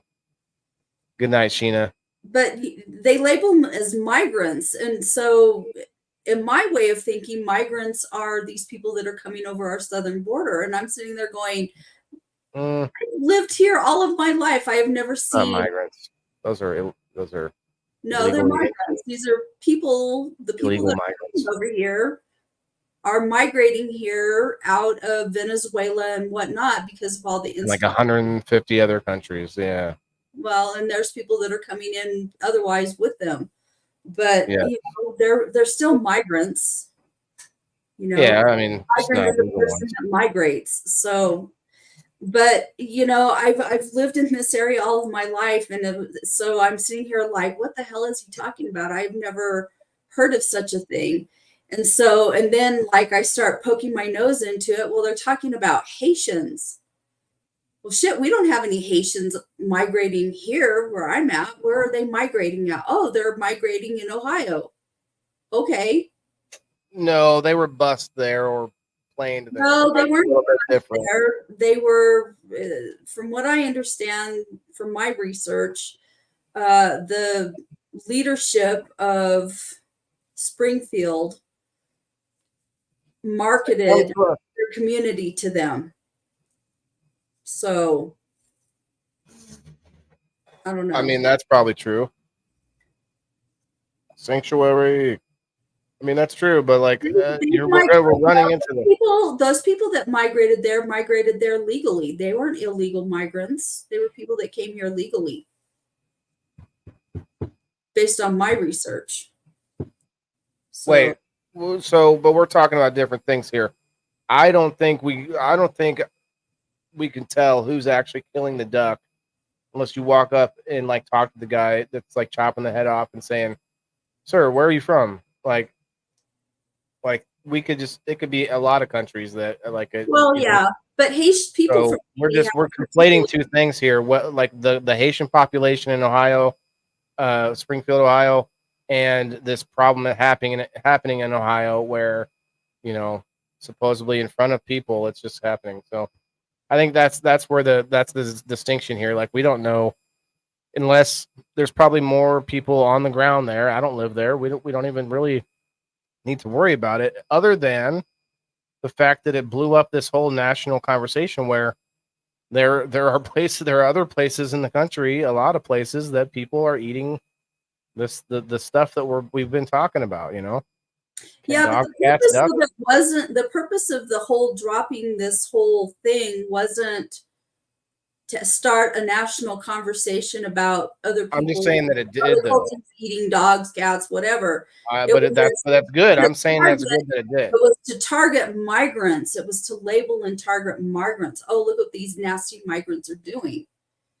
Maybe, but it's also was also happening. So that's the problem. Yeah, but who In the cares? first place. Like, who We cares? talked about this. Like, grandma's feeding the ducks, throwing peas to the ducks, and right like 10 feet away, the duck she just fed, little Stevie the duck, little Jimmy the duck, and he's down there beheading the duck. Like, are you telling me doesn't seem like an odd sort of like maybe situation that conflicts? I don't know. It just seems Well, odd. it's definitely a situation that I don't want to see, but it's not happening in my community. Is it happening in your community? Cheers, Whose Michael. community is it happening in? Well, this is And why my does it city mean- doesn't have a giant park like this. This is a city like I don't know, New York is the only one I can think of, Central Park, right? But this is a city that must have some kind of central park. So it must be a good sized city. I'm just making guesses, but anyway. Well, my city's a city of 150,000, and we have a park with a pond where there's ducks. Perry wants to know if you want them living next to you. And El Paso, our 45 minutes away from us here to the east, has a Scarcity Lake, which is a humongous park. They're not having problems with people doing that to ducks. The only place that it's happening is over there. And the person that, you know, and it wasn't even couched with the ducks. Trump didn't say a thing about ducks. He said dogs and cats. That could be happening too, because that story of that lady. Yeah, I don't know if and she's I had Asian. a conversation with Shane Briggs. I think it was Shane Briggs yesterday or today or some. I can't remember when it was, where we were talking about. He lives in Virginia, and he was saying that there's a number of restaurants there that have been closed down because they were serving cats and dogs instead of whatever. Yeah, that's actually happened here too. Yeah, and I can see that happening because you have Asian people is the typical culture associated with eating cats and dogs. I've heard that a lot of Asian people don't like being called Asian. Well, I don't know what you call them then. Well, but then in reverse, when you call someone white, like there's so many places that you could be. When you say Caucasian is not actually every like that. That's a place. The Caucasus, like not every white person's from there either. So that's not even an accurate term. We like to make up terms and change terms. I think I understand why the Egyptians ended up with hieroglyphs, like, 'cause that's where we're going. Like, there's just like we just keep changing language so much it turned into emojis now. It's like we don't need words, we just need a picture of someone who does this thing. And like, okay, that means the thing. Like, there you go. Like, I don't know. I think that's how we ended up, because we're now talking like hieroglyphics on our phones. It's crazy. Well, we've gone from original language, written language being cuneiforms, some kind of symbols, to a written language, and now we're digressing back to, we're going back to the Dark Ages. Yeah, I mean, but I feel like it's a pendulum. I don't know how we get past that unless we have. I don't know. I'm scared to death we're going to end up back in the Dark Ages, though, because. Well, we've got the bubonic plague coming out from homeless encampments in L.A. Like the plague from like hundreds of years ago is resurfacing. Did you hear where what's that dude? What's the guy from Microsoft? Bill Gates? Is that Steve Jobs? No, Just no, kidding. Microsoft. That's Steve Jobs was Apple, and he's dead. Yeah, he's a But good I guy. saw an article You in have to my say it like that? Damn. Go ahead. when I go into Google, you know how Deep. I don't know, Google has like a bunch of news articles, but I was flipping through them today, and he's talking about that in the next several decades that we're either going to be hit with another catastrophic plague or be involved in a major war. Well, yeah. I thought Plague that because of all the chemicals that he's spewing into the farmlands or whatever he's doing. Just insert evil vaccine program from Bill Gates, and suddenly we have a plague. Well, look, we found a more deadly version of COVID, and we've created a making it more transmissible. what do you mean? They did that. That happened. And it was like 2021. They were making they came out that in a lab they took the not Omicron, but whatever the one was after that, the one that when we stopped before we stopped like naming them, that they said was like the most deadly strain. They found a way to combine the most deadly strain with the very first strain, which was the most transmissible. And Who's they found a way? it was in America, some lab. I'd have to look it up, but it was. I remember it being a legitimate story where they were like, I mean, look, go find it yourself. I guess, guys, don't take my word for it. But I saw a story where it was like, yeah, we've done it, and it's in a lab condition. Don't worry. Like, why though? What is the necessity for that? But hey, listen, we could weaponize it. That's called weaponization of a virus. Well, that was the whole reason why Gain of function. That was the whole reason why George Bush created that. It was a team of epidemiologists that watched out. I can't remember what they were called, but the name of the team or whatever. But he created a team of epidemiologists during his administration to watch out for these viruses, because it was during his administration when SARS first came out. There was all those threats of biological warfare being used in subways in New York and stuff like that, and it scared the hell out of him. The same one that Donald Trump disbanded when he took office. The gain of function You know people. that? Huh? Who? Which? I'm sorry. Which one? There was a team of epidemiologists that George Bush created. So epidemiologists have been like, they've had like a supply of, respirators and what do you call it? The clothing that you wear. I remember we were down on a lot of that stuff when he was. Yeah, there's a reason why we were down on it. I'm So pretty sure it was they during Obama Reagan's administration that I think it was Reagan's administration that they started collecting that stuff. But it was when George W. was in office, because he faced those crises with my biological warfare and whatnot, and the SARS outbreak. The first SARS outbreak, that he created a team of epidemiologists that were like tracking all the viruses in the world. And that's one of the reasons why, because it was during Obama's administration when they had, H1N1, Zika, the second SARS. There's a bunch of viruses that broke out during Obama's, but they didn't go anywhere because we had that team of epidemiologists that, tracked that shit. And when you have a virus like that break out that's highly transmissible, you have to take steps immediately to prevent it from spreading. And so I got H1N1 within 2 weeks of that outbreak. I was in California at the time, and I was ungodly sick. It was horrible. Never had so much snot in my entire life.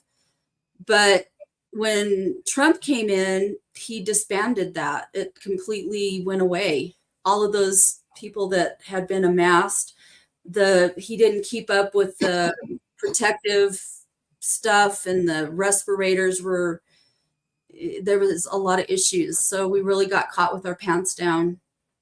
I think that we were depleted on all that stuff when he took office. Could be. Pretty sure. I don't know. I'm pretty sure if I remember right. I'm not really sure exactly what caused us to not. But we found out we didn't need respirators. Respirators were what was killing people. There was a lot that happened, but he did let Fauci kind of tell him what to do, sort of take the reins. And he still touts the vaccine, which is kind of crazy, but hey, that was a very unusual time, I would say. But I remember the 2019 of November, I think, when the World Economic Forum did a game plan of a global pandemic. So a little too on the nose, if you ask me. A couple months, actually, probably when it was already out there, but a couple months before we heard it in the news and stuff. And you look at some parties that were pushing that no, everything's fine. You can come on down to Chinatown. Like there was a lot of, like, let's not pretend that we had all forces working towards our benefit at that time. I think there was a lot going on that we don't know. And let's look at, like, today's 9/12. There are still major questions about 9/11 that we're never gonna get answered. And that I think alone kind of can lead us to the idea that, okay, there are literal, like, I don't know if battle plan is right. Literal, like, plans of tyranny that involve creating a crisis in your own nation and we call it, what do we call that? There's a word for it. In order to start a war, but there's a word for it. Cassius belli, I think maybe is the right term. But it's a way for them to, like, rally our country against an enemy that we actually may not even have. It might even be real. The issue is that, like, I think 9/11 did a lot of it because we have now what the Patriot Act and all of these things being turned against us, like a lot of people were warning against, and now they, like, needed something a little bigger. I think we're going to see something even bigger. I think every pandemic that you mentioned earlier, a lot of them were squashed early because they were during a different administration that didn't want to make it look really bad. And Donald Trump had, let's like him or don't like him, he had people from every side against him, including his own side. And so, like, people that he hired were snakes and stuff. And so, like, there were some bad people that in a guy that is not normally in politics, like, you definitely could see a lot of things go wrong during that kind of a time, a thing that hasn't happened since, the turn of the last century. So I don't know, that's something that is very difficult to pin on anybody, because the whole country was trying to make political gain out of a pandemic, or out of just multiple things happening. We know it came from China. We know it came from Wuhan. We know it came from a lab now. Like, it's none of those things are conspiracy anymore. Isn't that not conspiracy? Conspiracy theory. Conspiracy is a real thing.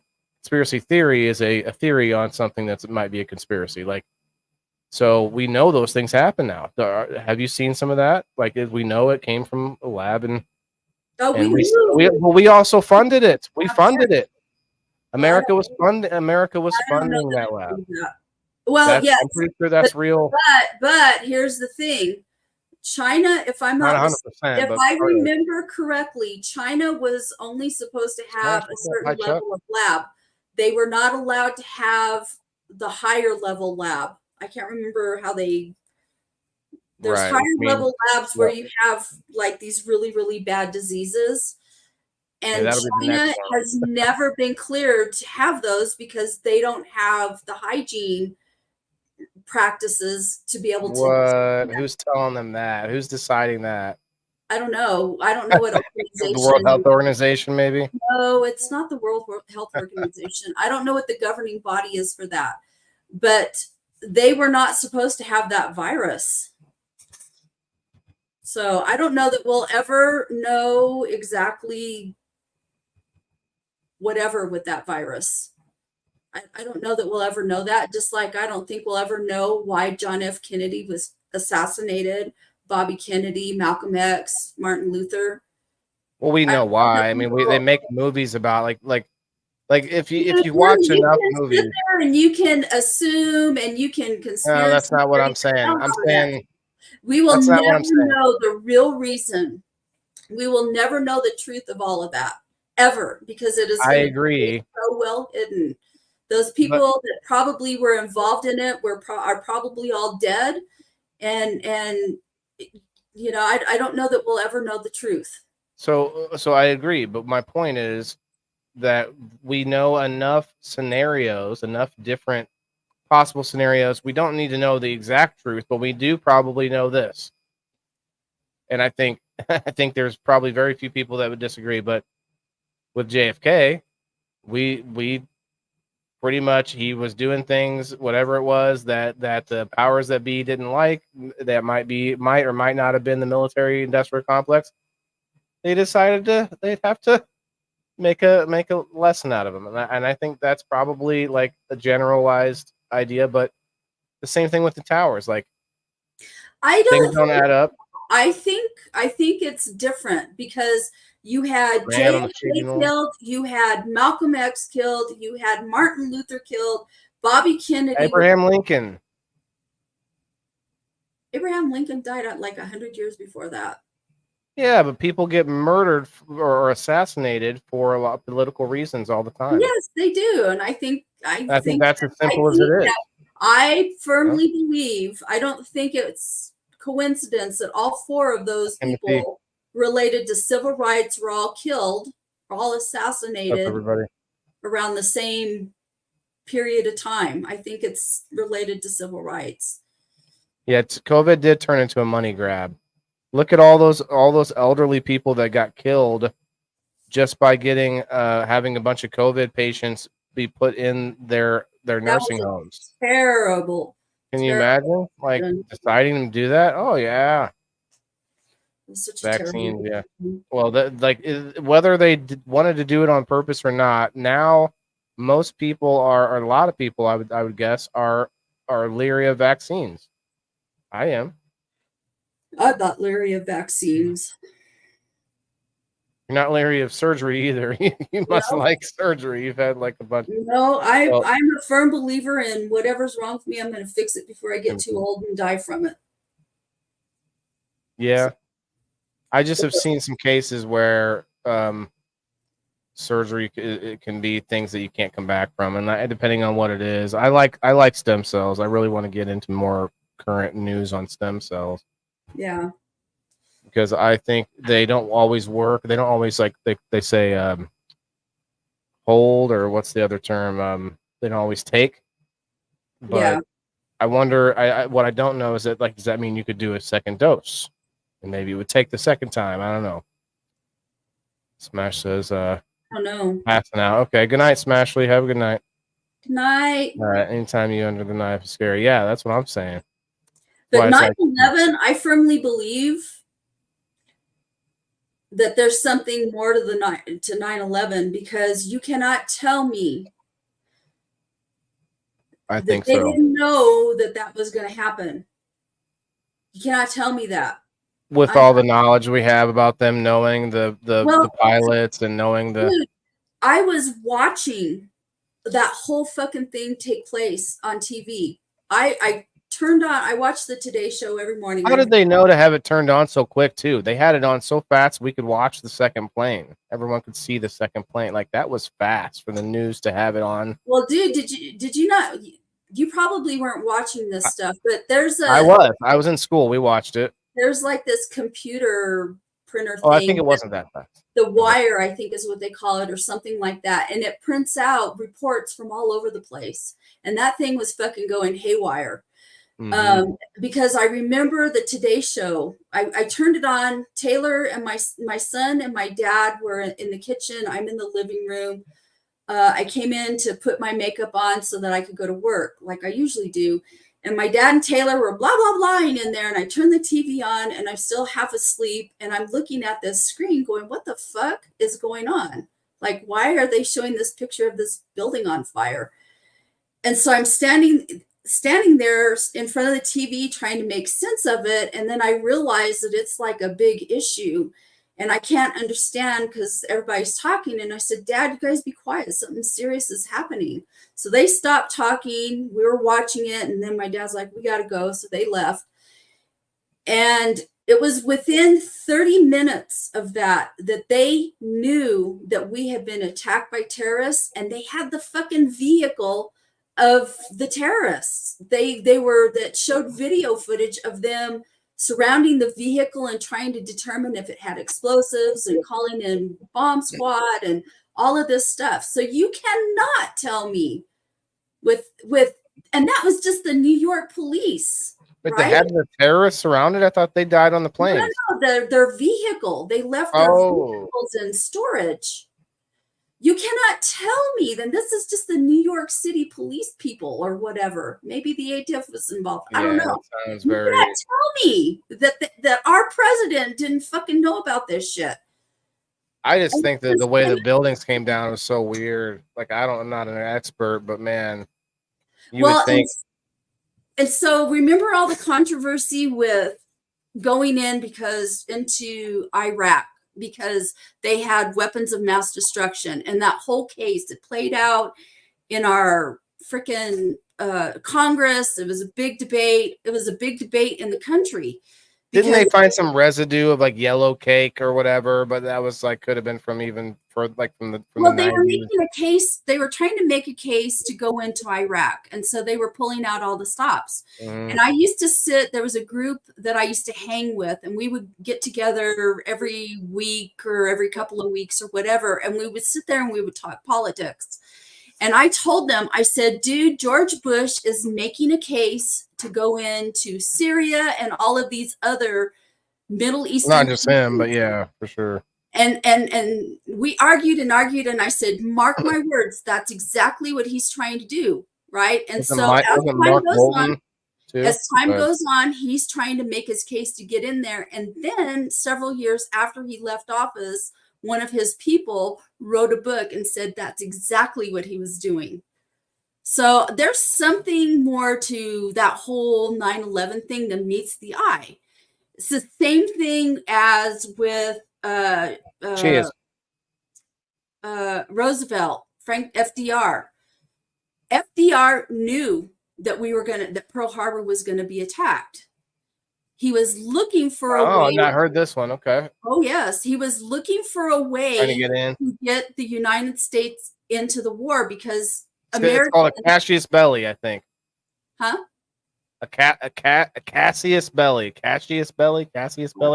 I'm not. There's a term for it. It's an attack on your own people in order to get them riled up. Yeah. I'll look it up real quick.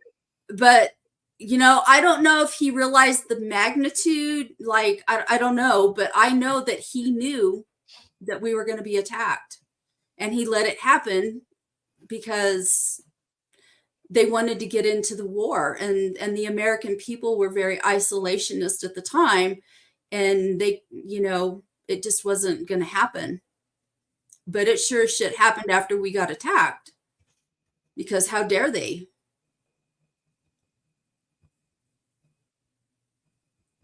So I don't know how to spell this.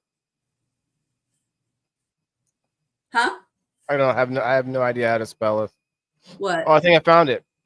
Yeah, okay. Cassius Belli. No, that's not right.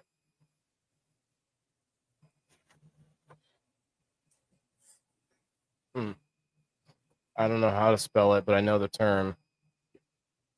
That's sad. Tell it to your Google. Use your Google. I don't have that on my. What's this called? A Cassius belly? It's I think I don't know what country that term is from, but like Cassius belly or Cassius belly. I don't know how to say it. Like belly as in stomach? No, it's like French or something. I don't know how to. What is Cassius belly?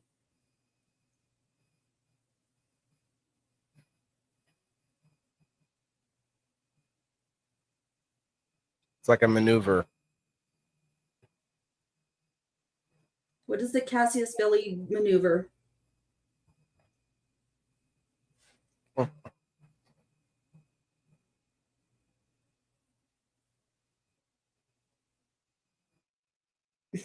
Maybe Timothy knows. What is a desirable belly button? Nah, well, I guess we're not going to figure it out. It's trying to spell another term from another language. Yeah, I don't know. I've never heard of that. But you know, it's very Machiavellian. I would term it as Machiavellian. So Machiavelli was a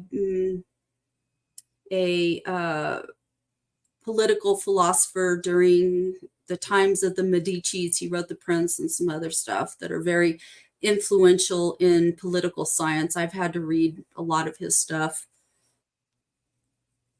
which I'm not completely. Margaret found it. Sorry, I'm dying over here. Occasion for war. You're dying? Yeah, if you could read that for me.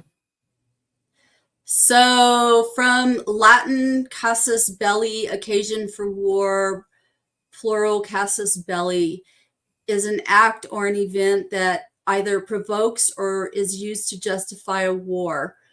A casus belli involves direct offenses or threats against the nation declaring the war, whereas casus foederis involves offenses or threats against its ally, usually one bound by a mutual defense pact. Either may be considered an act of war. A declaration of war usually contains a description of the casus belli that has led the part. So it's Latin, which French is a Latinate language, but I see. Well, and I was close, something like that. So that's kind of, I don't know. Yeah. To do like a fake attack in some way to like try to make something happen. Well, it's just like, you know, the whole cause of Vietnam. Okay. Yep. You know, they were looking to get into war with that, I think. We stopped calling wars, and they're just police actions. Yeah, well, whatever. It's still a war. I'm still going to call it a war. Right. Yeah, I mean, I think in general, just the anyway, I don't want to get into that actually. Don't want to go there. Well, I was just like, that could suck us down a whole nother rabbit hole. I was just going to say, like, being pro-America in the points of not wanting us to be in forever wars or any wars that aren't anything to do with our country or direct allies, and wanting to seal, you know, shore up our defenses and borders, you know. There's nothing wrong with that. I don't care what you think is happening or not happening at the border. You know what I think? You know what I think? I think that there is a movement, or I think that there is a growing movement. I don't think it's as big. I don't know, and I don't know how big it's going to get or where it's going to go. But you know, there was a time when people just migrated. You know, people came to this continent. They estimate like 35,000 years ago, could be longer ago than that, across a land bridge chasing woolly mammoths. And that's where our Native American populations came from, were these people. That's been proven by DNA. These people came from somewhere over by Mongolia. There were people here before them. It could be, but There's a lot of pyramids in America. They're not made the same as pyramids in Egypt. They're like rock pyramids yeah, underground under a bunch of forests and stuff. They found pyramids in America. yeah. Well, the current Native Americans migrated here an estimated 35,000 years ago. It could be longer ago than that. I don't know. But except for the Cherokee are the only one that they don't know where they came from. But I can't remember the point I was going to make with that. I think she was going to say, a baby, she's a Chippewa. She's a one of a kind. What I was going to say is people migrated. They're fucking hunter-gatherers. And it's not until they became farmers, until they started learning agriculture, that people started like owning the land. And it's funny because you really never own the land. Huh? Yeah, but that's a population size thing too. Like you can't have 8 billion people migrating. No, I understand that, but I'm just saying, like, so I watched this video like 20 years ago on Discovery Channel, and it was a video about that caldera or whatever it is that they have in Wyoming that's under Yellowstone. Are you familiar with that?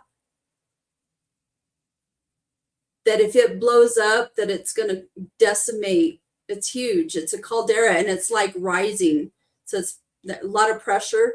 And so this video, this documentary, whatever you want to call it, that they played, was talking about if that caldera burst, if it blew up, it would be a catastrophic event. And that people in North America would probably start migrating the hell out of the United States, because I don't know if you can escape it. That would actually blot out the sun for quite a while and actually cause. But people would still, because people are survivors, right? Or a lot of people are. So you're going to have people that are going to start fucking migrating, and that's just what people do. It's like people are surviving. We also explore. So like think about moving to Mars, or some of us going to Mars as partially as migrating and exploring.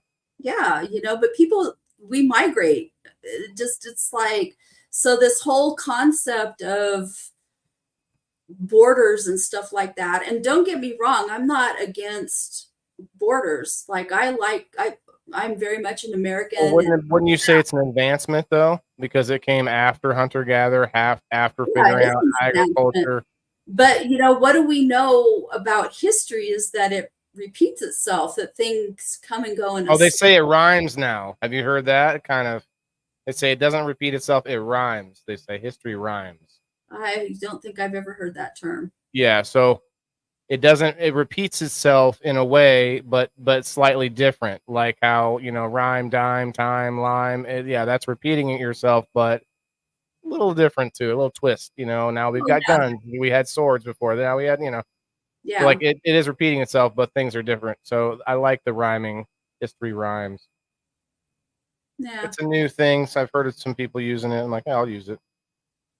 I didn't make it up. Okay, everybody. You didn't make it up. You can't claim. You can't claim the fame there.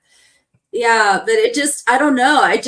I'm an observer of things, and I teach history, and I just, I watch. Have a background in psychology and stuff as well. So I just watch people's behavior, and I watch their interactions, and I notice things.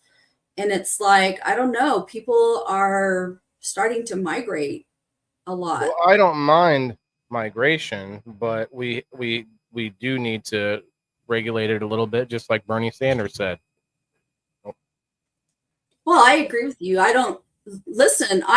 Tyler. There's certain things like I am a conservative. Wow, what? Oh, hold on, we got Tyler in the comments. Wow, what, Tyler? Tell us. Let it loose. Give it to us. What's your perspective?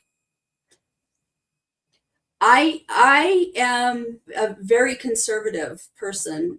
There are certain things about me that are uber conservative. So Uber. Uber. I don't agree with I don't like. I firmly feel like we let way too many people legally migrate into this country. I do not like the numbers of people that they allow to migrate into this country. Well, I mean, I'm not necessarily in we do isolation, all the things. but we let too many people, and I see the parallels of Rome. Yeah, there's a lot of Rome did the parallels to same Rome, that's thing. for sure. Rome But you did know the what I like same to think of thing. though is that other countries are still here. You know, like France has been through a lot of like revolutions and things like that, and there's still there's still a France. So there might still be in America. It'd just be like a whole different face on us here soon. You know what I mean? The land is still here. So the land is still going to be here regardless of what you Yeah. call it. You know, So, that's like, why it you know, amuses me because like unbelievable, the Tyler. earth Okay, doesn't tell us what's belong up. to anybody. The earth doesn't belong to anybody, you know, and everybody is over here, including myself. I'm getting ready to buy a house and it's sitting on a piece of earth and it's going to be my property. Is it really? Because when I die, What's it's not going to be happening? my property. It's going to return back to something else. Yeah, I mean, but I mean, I think, like I said, population has brought up the need to have things like cities and band together and have armies and things like that. Like that's it was all out of necessity. We can't just continue roaming. No, Even I know. Indians fought each other all the time, and Anarchy. our Native Americans back, when we called them Indians back then. But Yeah, that was the thing. Like I don't know. Most of the consensus is they actually wish that some of that stuff was left alone, as far as us changing names of crap and stuff like that. I own 2 acres, Perry. Okay. Oh, you're in Ohio, Tyler. Okay. So maybe you were watching. Did you watch? You might have saw some of our earlier, because we haven't talked about that for a little bit, but we were talking about it a lot. Well, I guess he's talking about immigration in general. So he lives in Ohio. So can you give us any sort of firsthand knowledge on what's going on there? Anything? Let's hear it. We were talking about it. There's a lot of nuance to it. I mean, I don't care if even some of it's true. Like if you can find the parts that matter, then you have to decide whether it matters to you. But like honestly, it was getting blown out of proportion too. Oh, Gabe's here too. We're at in Ohio. I just feel like I don't know. It's just blown out of proportion. A lot of stuff. I think if you are looking at things in just a today fashion, then yeah, it looks blown out of proportion. But if you're looking at things 10 years in the past and sort of thinking about or trying to look at the future or trying to, plan ahead, then I feel like you need to decide like, hey, is this a bad thing? Is there a pattern happening here? Is there a slippery slope? Whatever it is, if you feel like the neighborhood you're living in, the city you're living in, you feel like it's changed too much, like to your point, we migrate. We used to do that in this country. We'd be like, okay, let me move across the country to like get a job on the railroad or like find a job in the forestry or whatever. We used to just move when we, needed to, but we kind of get stuck now. Okay, Tyler, I don't think that actually happened. It wasn't in Springfield. It was somewhere near that though, I think. It was in In Canton, Ohio. And the lady Canton, that yeah. did it, the lady that ate it had a long rap sheet with the police in Canton. Did you see the meme of a girl whispering into another girl's ear and it says, I hear he eats, and it shows a cat emoji like a Haitian. And the other girl's like, it's like, wow, like people just went straight like to the moon with it instantly. Yeah, a lot of people were talking about All good, Tyler. All good. that they like to eat kitty. People eat And I'm anything. not Yeah. using the word because like I'm just not like that. But yeah, they took it to Still ate it. Yeah, that's for sure. They took it to the sexual double entendre. I don't know that she was Haitian though, Perry. Yeah, this lady got arrested for eating a cat, but was she? She was not Haitian. Okay, yeah, I didn't think so. That's why I'm like, we're kind of like one of two things with that woman, because I saw the video like where they were arresting her and the cop was asking her, "Did you eat the cat?" Sure. Yeah. or something like that, and she looked out of it. She looked like she was either under the influence of something or she was like mentally disabled or something. There was just something about her that wasn't. There was something about her that wasn't right. They don't own animals, yeah. But if it's been, I mean, I guess it must be a new thing this year. Well, the thing is, though, is she got charged with a crime because it's a federal crime to harm Is it animals. Irish? Is it Irish? She looks that she isn't Irish. Yeah. Well, I'm not gonna assume Haitian though. Like she just looks. She's got brown skin. I'm not gonna like. I don't know. Haitians are pretty black, like very dark skinned, right? Some of them are. Oh, hey, Haitians were. we got a special Haitians guest in the house. Hey, Steve. Oh, he's muted. Am I? Oh, there you are. I hear you now. I didn't hear any noise. What's up, buddies? Haiti was originally a French colony. Oh, I didn't know that. Where'd you go, Steve-O? Oh, I Casper Perry. I bumped my camera. Let's see. There we go. Now it's back. Sorry. Let's say you wouldn't be the only guest that bopped in and out a couple times tonight. It's all right. Were you in the middle of something? Are you ready? Oh, not really. We were actually gonna eat some cat? do what? I said, are you ready to eat some cat? Yeah, that sounds like that sounds naughty either way you look at it. No matter how you slice it. Yeah, I didn't think of that. Well, Smash dab, check this out. Thanks, Tyler. My immigration is not just in the United States. Until you said something. The memes have been crazy. Like AI pictures of Trump with angel wings rescuing ducks and cats, and just like it is not funny at all. Well, listen, Perry, I agree that it's not funny, and if it was happening near me, I'd be trying to do something about it. I see people in Ohio trying to do something about it. I don't think I'm going to travel there to help. No, unfortunately, no offense to Ohioans. Did I walk into something here? No, we're in the after hours now. Right now, we're just chit chatting about the immigration problem that people are bringing up in Ohio. Now, to Perry's point, there was a woman who got arrested for killing a cat and eating it. Not just killing and like taking it home and eating it right there. Yeah, and the person's driveway, it looked like. It's like, ugh. So, yeah, and I mean, and Perry, if it's about the person eating a cat is not funny, then I agree. But at the same time, there's probably more countries that eat cats and dogs than don't. So I mean that for me kind of takes out the like, yeah, I love animals like the next person, but in America anyway. But well, I can't say in America, but Well, I don't know what to say there. remember that show Fear Factor? Yeah, Oh, Joe my Rogan, God, early the days. disgusting shit that they used to have people eat. Pigs' uteruses and all kinds of nasty stuff. Perry, if my dog was barbecued, I would treat it just like these people are treating it. But my point is like the overblown portion of it, which was way out of control. Like we have to be able to figure out the nuance here. It went from this lady who, yes, she has brown skin, maybe she's Haitian, maybe she's not, eating a cat. The police said she's not Haitian. Okay, they say that she's not Haitian. I don't know. Who knows? Maybe they're lying. Who cares? My point is, went from that to this other story, a separate story of actual Haitians killing ducks in the park. And then it got blown out to like all Haitians are after all your pets.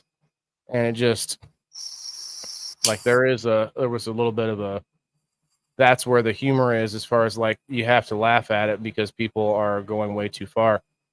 Now, I'm not going to get out there and get mad at people for going too far. That would do no good for no one. Cheers. I'm not laughing at the cat dying. Like that's not the point here. Like if somebody in my neighborhood was killing animals, I think I would be getting with my neighbors.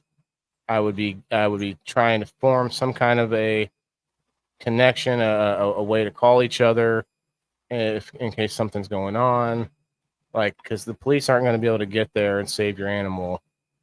You know, like you have to have. And I know some people that just let their dog out off the leash, no fence. There's this dog by my house. I have to drive by and make sure the dog. Sorry. I have to make sure the dog is out of the street when I drive by, because the dog just chills outside. Like, what the hell? Is it because they're hungry, or that's what they prefer? I don't know, Margaret. That's a good question.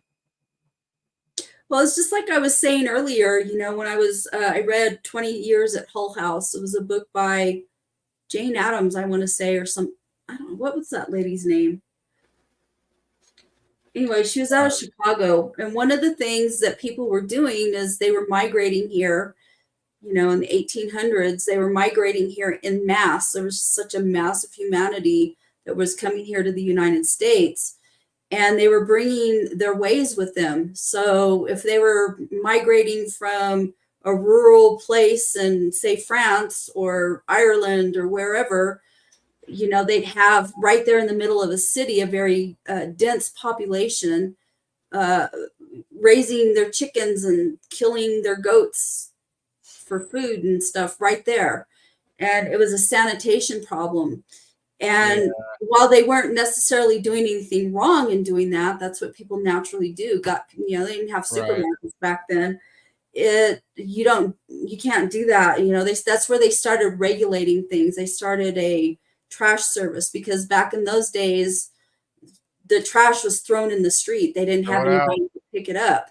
And so then that breeds a lot of diseases that kill people and whatnot. So yeah, I tend to think that these Haitian people, if they're eating ducks and geese and whatever, that it's probably, they're not doing it out of malice. I don't think. I think it's just. Oh no, I doubt it. Yeah, but you know, if I've seen a guy carrying like a machete and a headless duck, yeah, like it wouldn't be not scary. You know, that's not something I want my grandkids to see. I don't want to see that. Right. It wouldn't. It would be a little. My grandkids to see that. You know, it's not an appropriate thing in this setting. You know, it may be appropriate. Here's what I think. I think it's a money thing. It's cheaper. It's like they were like, "Hey, we gotta what? We gotta go to this grocery store thing. What? I just saw a duck. You know, across the way. Like, I got that. Like they, you know, let me rig up I don't know how they're killing them. Just catching them by hand. Like that's crazy. So I caught him. Yeah, like how do you do that, man? Like they ducks move whenever I get anywhere close to them. They're being fast, little fuckers. Yeah, they're fast little fuckers. So I have a story. Yeah, maybe. I was about 9 years old, and me and my friend were I was at a Catholic boarding school, and me and my friend ran away that morning, and we went to a Scaredy Lake, and we were there all day, and we started getting hungry. And so I had the bright idea, because I'm the country girl, right? Because my dad was a hunter and all that. Oh, yeah. So I have this bright idea that we're going to catch one of them ducks, and then we're going to steal some charcoal, and we're going to cook that duck at the park and eat it. You told me this story. I remember this. Yeah. And we chased those friggin' ducks and didn't catch a single one of them. Yeah. Thank God. Probably, I'm guessing. But you know, a weapon could be fashioned with or maybe a rock. You chuck a rock at a duck's head, man. No, I'm not saying you should, but yeah. A duck with no seasoning would be so gamey. Very greasy too. Yeah. Yeah, but if you're I don't know. If you're hungry, but I don't know. And they have seasonings, you know. Oh yeah. Yeah. I don't know. I'm just glad that I didn't get a hold of the duck. I would the person that I am, Yeah. I will have to live with knowing what I did, and I'm just thankful that that didn't ever, you know, that Like, we didn't. got it. Now what? I don't know. It's poking me with its beak. We used to hunt rabbits and raccoons when I was a kid, and I didn't think anything of it. But when we would go to the farms and stuff and see the pigs killed, stuff like that was, man, that was a whole like 1,000 levels higher. That was kind of traumatic for most of us kids. They shouldn't have shown us that. We should have had to have been older to have seen that. I mean, it's one thing to skin a rabbit. I mean, it's like, well, if you can do that, what's the big deal? Well, it's a whole another level. So I don't know. I guess you draw your own line where you draw the line. About what you'll do or see and what Yeah. situation you're in too. If you're starving, you'll do pretty much anything. I'll eat a worm if I got to eat a worm. Like, I'm a survivor. Wow. So. Famous Yeah. last words. I'll eat that worm. I'll eat that worm. He's probably eaten a couple tequila worms too in the past down there. And I've had a few of them when I was young. really, I never thought about it. I have never had a tequila worm. Yeah, it just tastes like shit. It's just mush. It's just mush, but it doesn't get you fucked up. I mean, People trick you. Oh, it is.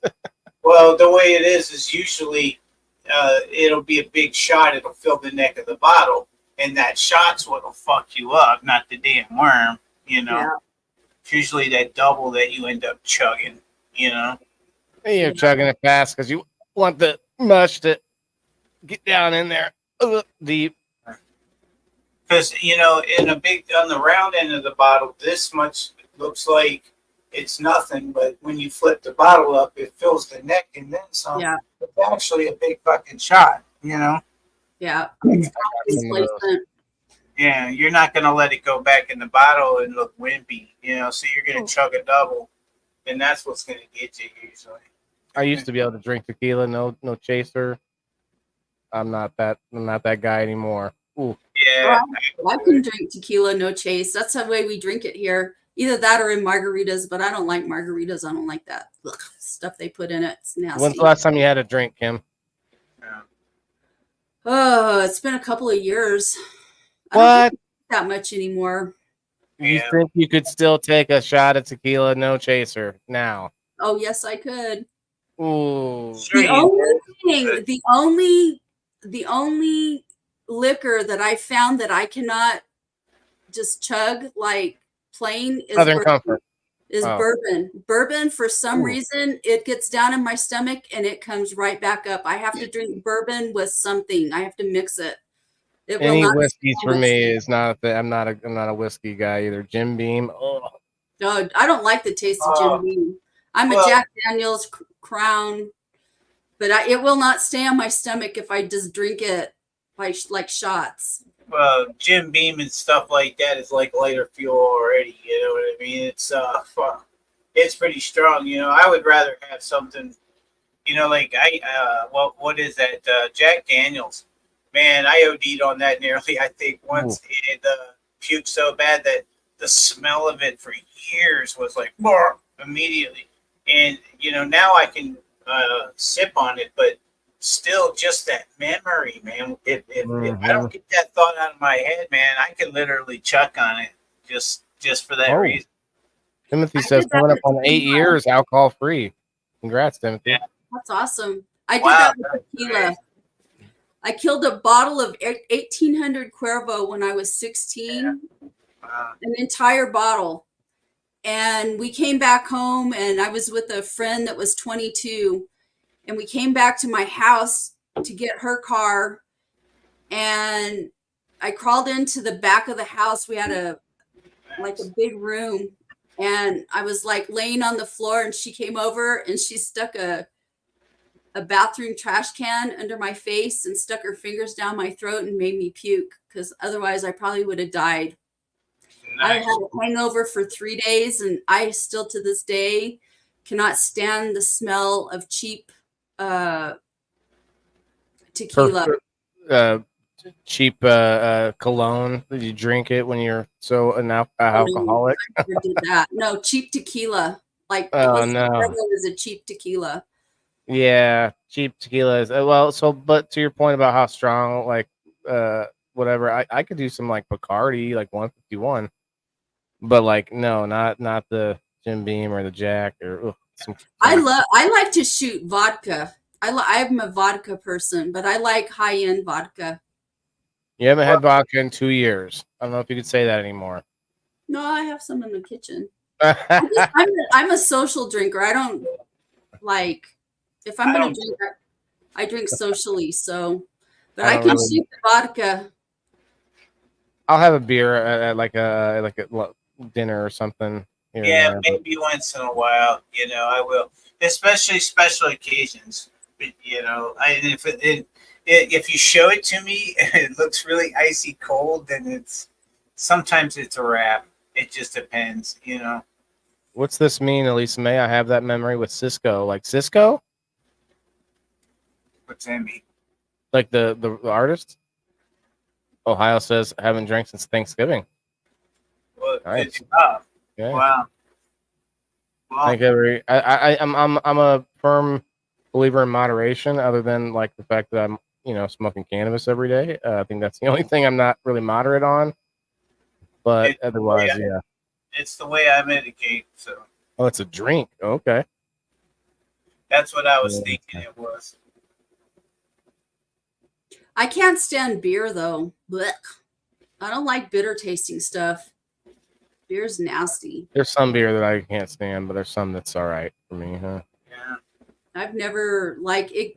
I'll get Even a headache off of like one or two beers nowadays, though. Like yeah, I it don't gets drink. in my stomach, and then it like I don't feel good after I drink beer. So it either I don't know. It just doesn't do me well. Alcohol is a poison in the first place to the body, and then you figure, you fermented things just might not, sit well within your belly. Yeah, Fermented hops and yeah, maybe not. yeah. It just I don't know. I don't like the way it tastes, and I don't like the way it made me feel. So when Right. everybody in high school was drinking beer, because that's what everybody could get. If they didn't have wine or hard liquor, I wouldn't drink. I didn't care. I've definitely had alcohol poisoning too, Elisa. That's my point about the fact that it's not it's there's a term I'm trying to think of. It's anyway, it's wrong to compare alcohol and cannabis. It's disingenuous, maybe. Am I right? Yeah, Is that it's apples to right? oranges. The only thing Yeah, they share in common is that they're intoxicating. That's the only yeah. thing they share. But two different substances, two different ways.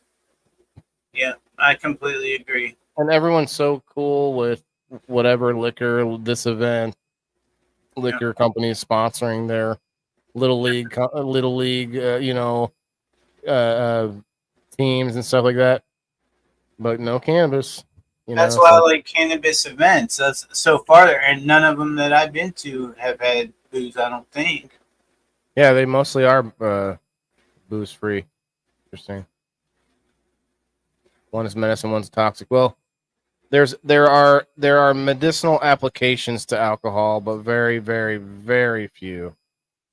And only two things I can think of is a disinfectant and a numbing agent. They used to like take a shot of whiskey so they would be numb, like before they're about to cut a bullet out of them or something like that.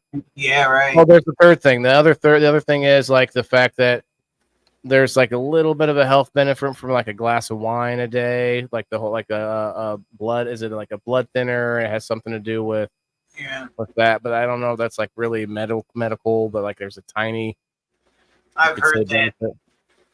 I've heard that. I know that's why you're not supposed to be drunk when you get a tattoo because you bleed a lot. Yeah, Yes, it thins your blood out. nutrients for plants. Alcohol is a nutrient for plant. Ohio, is that what you're saying? Alcohol could be. Well, it's also good for other things. It can be good for fuel. Nursing home doctor would prescribe one beer a day to a patient. Okay. For like different things for circulation and such. Nutrients for beer. Okay. Yeah, probably for their kidneys. Yeah. And so you could see like maybe a tiny bit, but then I also look at things like opiates, like poppy seeds, opium, heroin. Mhm. There is some medicinal aspects and applications to that too. So comparisons, but not like nearly as much as cannabis, right? Right. Taking care of a couple patients that were prescribed that, Elisa. Interesting. Prescribed a beer a day. There was this kid. No offense to you gingers out there, but we had a ginger in our unit over in Iraq, and he was prescribed to masturbate 3 times a day because of his like ADD and energy levels and this like bouncing Shit. off the walls and just like not in a good like warrior kung gung ho kind of way, but more like in a hey guys, what's going on guys?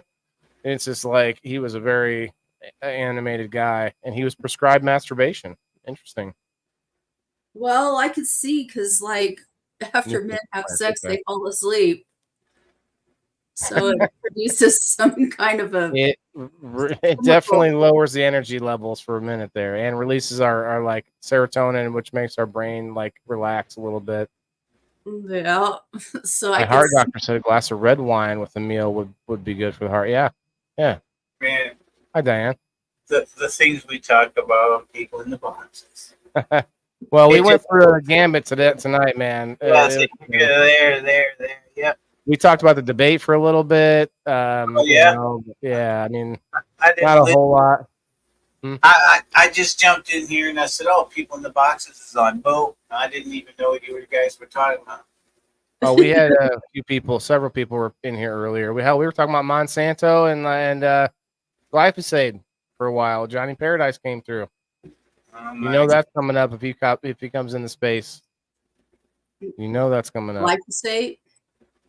every time. That's he is a big proponent of trying to get them out. I think we need to get rid of all That those don't work. Trust me. that fucking shit. What don't work, Ohio? Sorry, go ahead, Steve. I don't know. I think that trying to take down Monsanto is a great cause and everything, but it's so futile to think that we could beat a company that big in any way. It would take everyone and everything to come together against them. I think innovation and different detoxing practices on the other end of things, like where we just like let them do their thing. Yeah, we tell them we don't like it or whatever, but then on our side of things, we do what we can to move towards more health, more like natural products. Even that stuff is packaged in plastic. I feel like there's a big movement of people where people are moving back towards more natural kinds of stuff. Yeah. Because they're starting to realize the negative consequences of a lot of these chemicals and stuff. And people can't afford their medication, so they're looking for alternative methods anyway. And before 50 years ago, before all these pills came into play, how do you think they treated all these things? When there wasn't a pill to treat it. They just cut it off, whatever it was. I guess. Like that was when they had scurvy a lot from the from traveling so much more. Yeah. On ship for longer periods of time, and people would do. That's when all the weird shit would come out, like the what was that? They had like a different wooden, obviously legs, but they had other things too, like fingers, and they had teeth. Obviously, the whole steel story. But yeah, if back in the day, man, if you had some problem and get infected, they would just cut whatever off of you. Well, George Washington had false teeth. Yeah, I don't know if that story. I don't know how true that story was. I heard there was something about it. Who knows? Maybe, but I heard he had wooden teeth. But I don't know if that's true. Teeth were made out of, but I read that they caused him a lot of pain. Yeah, like we didn't know about disinfecting things. Yeah.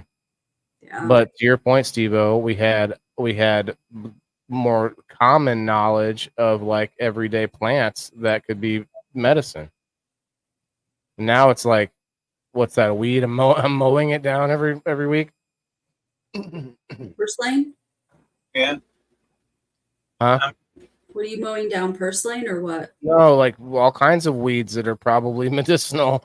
Oh, Like, you just, That we just don't realize exactly.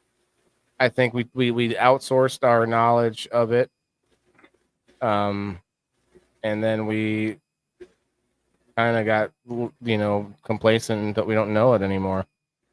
Even within medicine, you have like people who are compartmentalized or specialized, and they just know this one, this one field, and like that's they're in that, and that's it. Like, foot doctor or whatever.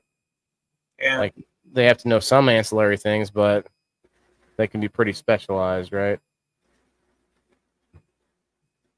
Anyway, what's going on with you, Steve-O? Let us know how your anniversary was and such, and then we'll probably get going here soon. Oh, About it went good, bro.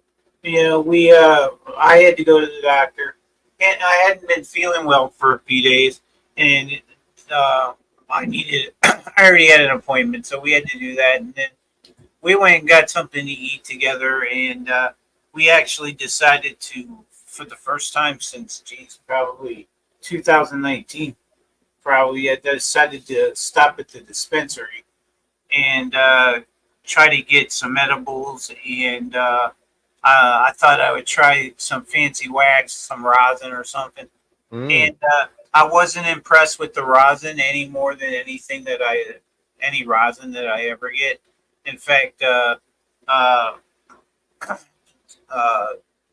there's one of my friends has way better rosin than this, and it was just crazy. I just felt robbed, because the prices and everything, 35 to 40% tax, and everything.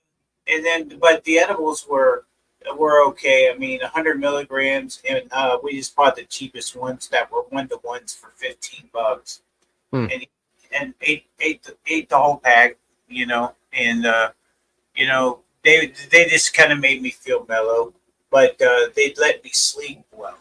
I will say they probably tacked on 2 to 3 hours of good sleep. So, hey, that was a win for those. Bro, you know what happened with Drizzle Dab? Drizzle Dab, their payment processing companies have shut down his ability to take a credit card in his store or a debit card because he sells CBN.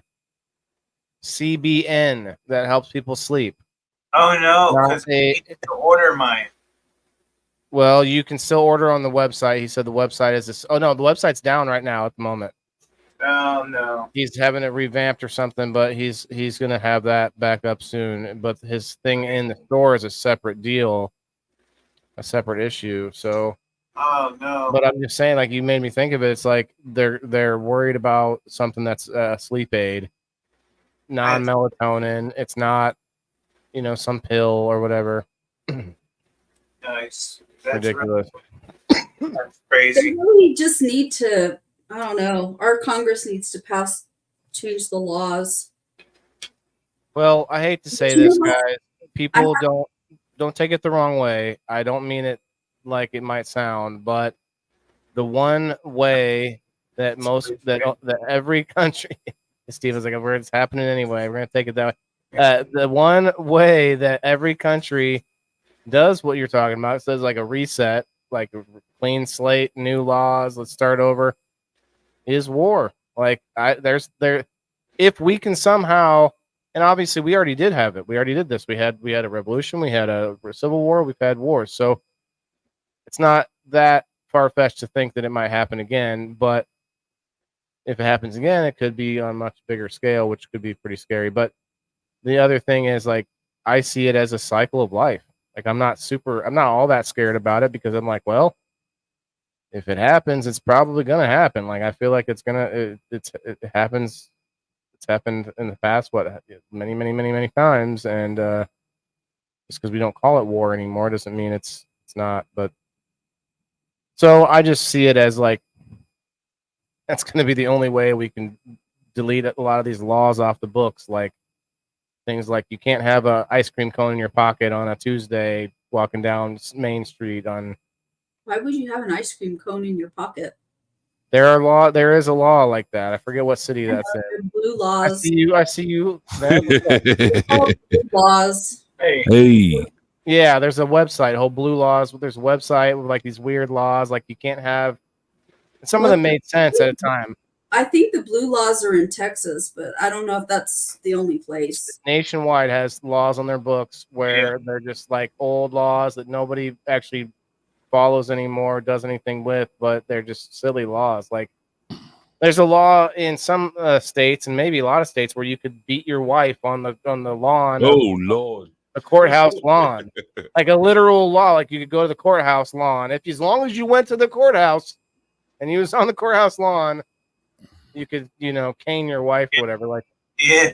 Good wow, luck, man. good luck getting her there. Right? Yeah, Dragon. Like, We're going to the courthouse. Let's go. We're going on a talk show, honey.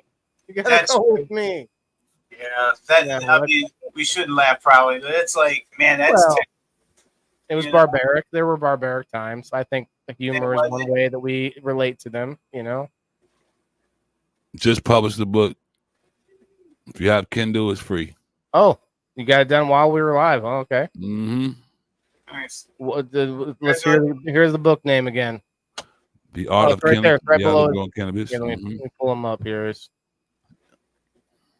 The Underneath his name there. Now on Amazon. Check it out. Read a free chapter. Kindle is free. Do a review.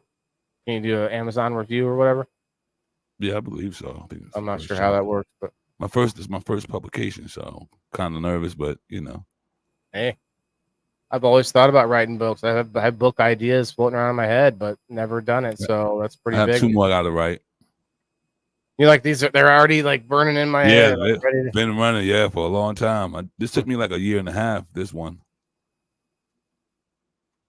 You should go on a podcast tour, not just mine, but like hit like I'll try to hook you up with like Steve-O. You can go on his show or anywhere, and just to promote it, talk about what's going on.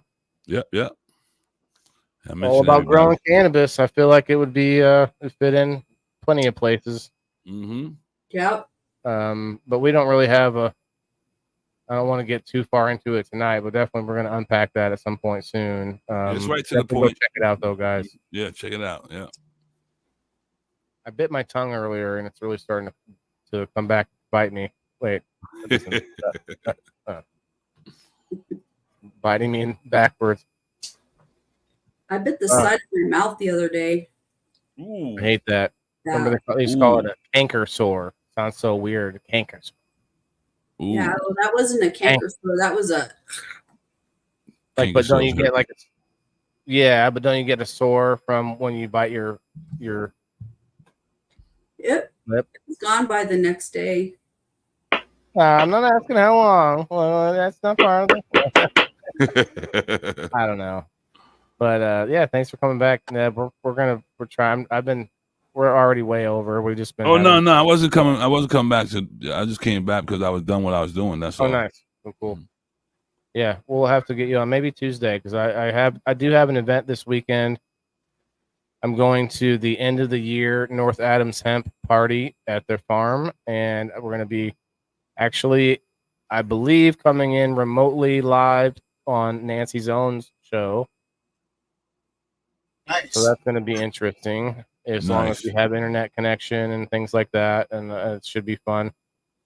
There's a whole like photo shoot happening with the hemp plants, and there's going to be like a drone taking photos from Philip, our buddy Philip, and going to be a lot going on. So it should be fun. And then there's an after party at some place called the Pinball Joint. Nice. It's in Quincy, Illinois. So be down there Saturday. Yeah, it's actually I've been there. I was there last year, and they've got karaoke. They've got like concessions. I don't think they had alcohol, but they had like pinball like machines all through the place. They had this big place where you go in the back and there's all these different, machines. Instead of an arcade, it was all pinball machines. And my dog is telling me it's time. What do you want? It's fun, man. What do you want? Hey, but don't forget, guys, I do have my hats for sale. I've sold 3 now. I've got to send 3 out. Sorry, so I can Hey, see don't you have laugh at an my ass for hats sale. promotion. I got to throw it out there, and I almost did. Okay. Sorry. Look at it. He's like, oh, I was just coughing. I wasn't laughing at your silly hats. Okay. Now it's like you said you had ass for sale. Sorry, I would clean my Ass ears out. for sale. Yes. Actually, there's a funny thread on Jess Rosebud. Shouts out. She said something about I love that one hat or whatever. And she said, oh, the hat I was wearing in the photo. And she said, but not the one you're wearing. She said, I don't want your DNA. And I said, yeah, my DNA would be extra. So it is what it is. I don't know. I almost don't want to say what she said next, but she said, yeah, I could make a whole bunch of little Waylons. And I was like, I don't know where this going there with that. But anyway, yeah, let me show you what Margaret bought.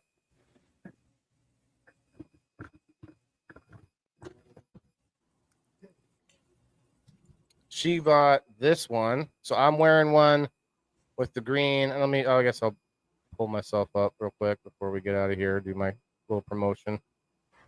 So she's gonna get the one with the regular logo. I'm keeping this one to wear during the show. It's got the weed logo on it. I might get one myself, like a couple of them. But this one is the only one that's purchasable with the weed on the bill, and it's already gone to Miss Margaret Jett. Shouts out to Margaret. That matches my Crocs. I have weed Crocs. But Margaret, you'll have to let me know if you want me to sign it. What'd you say, Kim? Sorry. No, I said I have weed Crocs. Those match my Crocs. Yeah, I heard what you said. Kim said something. What'd you say? The one of a kind. Oh yeah, this one is a one of a kind too. I'm thinking about. What is that? I don't want to say what I'm thinking about, but I'm thinking about possibly someone taking this, and you got plenty of space there for a whole nother logo. You know, This is a nug. You just sent this to me. I'm picking up what you're laying down. I'm picking is up what you're that a logo or what is that? Save me one. It's a big nug. Hey. This is the only one of its kind. He sent it to me. I don't know why, but he sent it to me. Yeah. All right, I'm out of here, guys. I'll talk to you. Steve-O. Good night, Kelly. Good show, man. Hi, Kelly. Good night, Kelly. Good night, Steve-O. Steve-O, check him out, guys. He's going to be on with me Monday again, right? With me this next Monday. I was just thinking, like, I'm like trying to think of the next few days. It'll be Monday. Have a good weekend, bro. We'll see you later. But check him out, Sir Steve-O on Facebook. He's on X as well. I don't want to put my head on it. I don't want to put it on my head, I guess. But it makes me, I kind of like it. I kind of want to keep it, but at the same time, like, I wouldn't wear this unless I got my logo put on it. Right. And I already have a bunch of hats like that, so why do I need to do that? So I might just do a big giveaway for this, or maybe possibly sell it. Good night, Diane. I don't know. Good night, Diane. Good night, Diane. We're leaving too, guys. I'll take it. Ohio wants it. Hi, Kasia. I haven't decided what I'll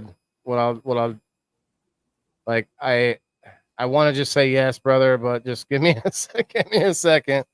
Give me I'll decide for sure, but I probably will just sell it to someone because I got so many that already have me. Like that the cool bud is interesting, but the one I'm wearing is already it's pretty much doing the trick, right?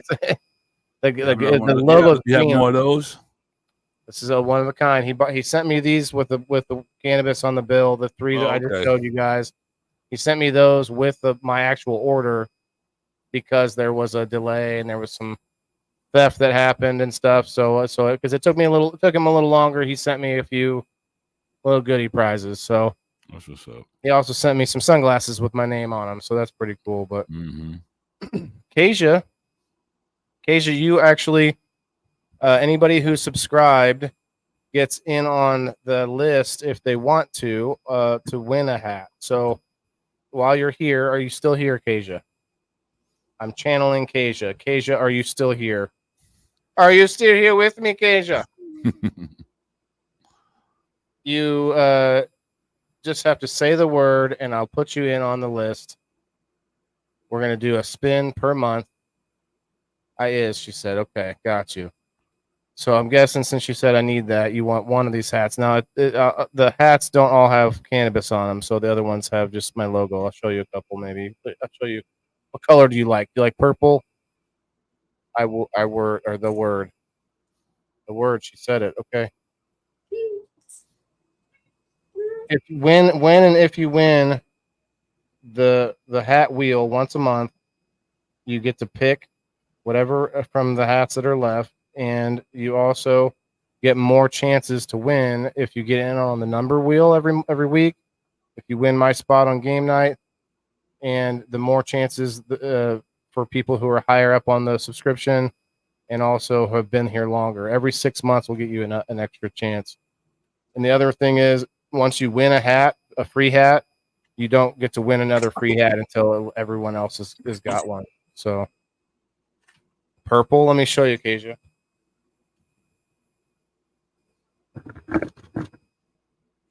You got.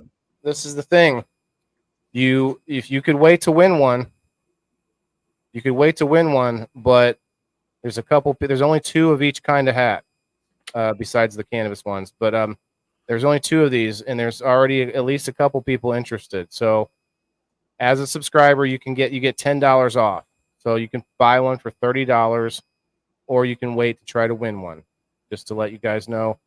So the faster if you decide to buy one, the faster you decide that, the faster you get to pick one of the choices that you want.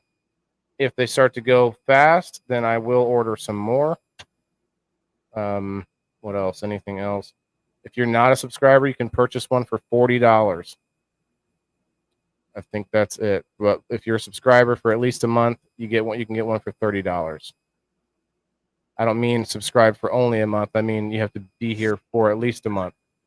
I want to clarify that for sure.